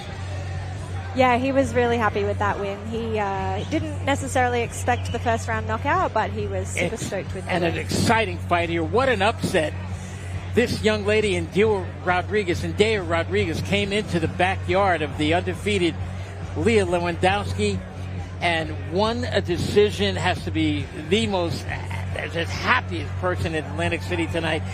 Probably happier than somebody who won some jackpot at the Tropicana tonight. And she deserved it, you know. She's never taken an easy fight. She's always saying yes to everything, fighting champions. And, you know, hats off to Lia for taking on, in just her 5th professional fight, an opponent with such experience and a resume as Indeya. And Indeya Rodriguez, wow, was she landing that right hand repeatedly throughout the evening. You know, I could watch I'm going to be going back home, back to Long Island. I'm going to be watching that one again. And here we go, Josh Popper against Vanilla Custard, knocking him out in the first round. Winner of the annual Butterbean Lookalike contest. And there's not much of a highlight reel for that one because it was over so quick. and John Leonardo. This was a great fight. In a rousing. I mean, he learned something tonight from his very, very tough opponent tonight, Edgar Cortes. And Cortes has been a very serviceable fighter in the New Jersey region for many years, and once again tonight provides a prospect with one hell of a litmus test. And he shows up to win, and I love that. Despite, you know, maybe not the best record, he's in it to win it. And he brought a great fight. It was very exciting. Look at those. I mean, the volume of punches. Working him up and down. John Leonardo in the blue, body shot. One side, he goes to the other. He goes upstairs, jabs his way in, moves his hands. A very interesting 122-pounder. One of my favorite divisions, of course, the champion in this division, the great Naoya Inoue. Well, John Leonardo has to be dreaming. And fighters, that's what they do. We dream the big dreams of one day fighting for the championship. And I love what I see from this young man. And to your point, I don't think there's been as much interest in the bantamweight division in recent years as there has been in quite some time. Ladies and gentlemen, not the way we envisioned it. We still thank you all for coming out to Boxing Insider Live. And then our main events, ladies and gentlemen. What more to say that we haven't said, other than it was a good fight that ended in one of the most bizarre circumstances. See you all back here, ladies and gentlemen, when and Boxing Insider we returns to look at this. Tropicana There's the ending where Ladies and the guy gentlemen, on the left of the screen, Luis Caraballo Ramos, was carried off in a stretcher. It was a no decision, no contest. What a show this has been here tonight. Another terrific show by Larry Goldberg, Boxing Insider from the Tropicana Hotel Casino. Very gracious, beautiful hotel, gracious people here. Peter, I want to thank you for stopping in tonight. Thank you for having me, Randy, and thank you, Avril. It was great meeting you. One of the best female contenders in the world from the wonderful country of Australia, where the locals there told me... I was waiting to hear what you were going to say. About it. The locals have told me in Australia that I am qualified to say that I love the city of Melbourne because I spent about 2 weeks there. Wow, you said it really well, too. Melbourne, because I'm a local myself. Melbourne. Absolutely did. And want to thank Eric Bottjer for joining us tonight. Great job in everything he does. And Larry Goldberg, thank you so much One for of the best introducing to the matchmakers crowd. going and one of the best promoters going on the Oh, Northeast, no Larry question. Goldberg. And he also introduced this young lady, Avril Mathie, to the boxing crowd. I know everybody fell in love tonight. Everybody here did. Avril, thank you so much for joining us. Thank you did you so a much. great job. For Avril and Peter and who else? Eric Bottjer and, of course, Larry Goldberg and everybody here at the Tropicana Hotel Casino on the boardwalk in Atlantic City. I'm Randy G, the commish. Thank you, everybody, for watching. Have a great rest of your night, great weekend coming up, and be safe.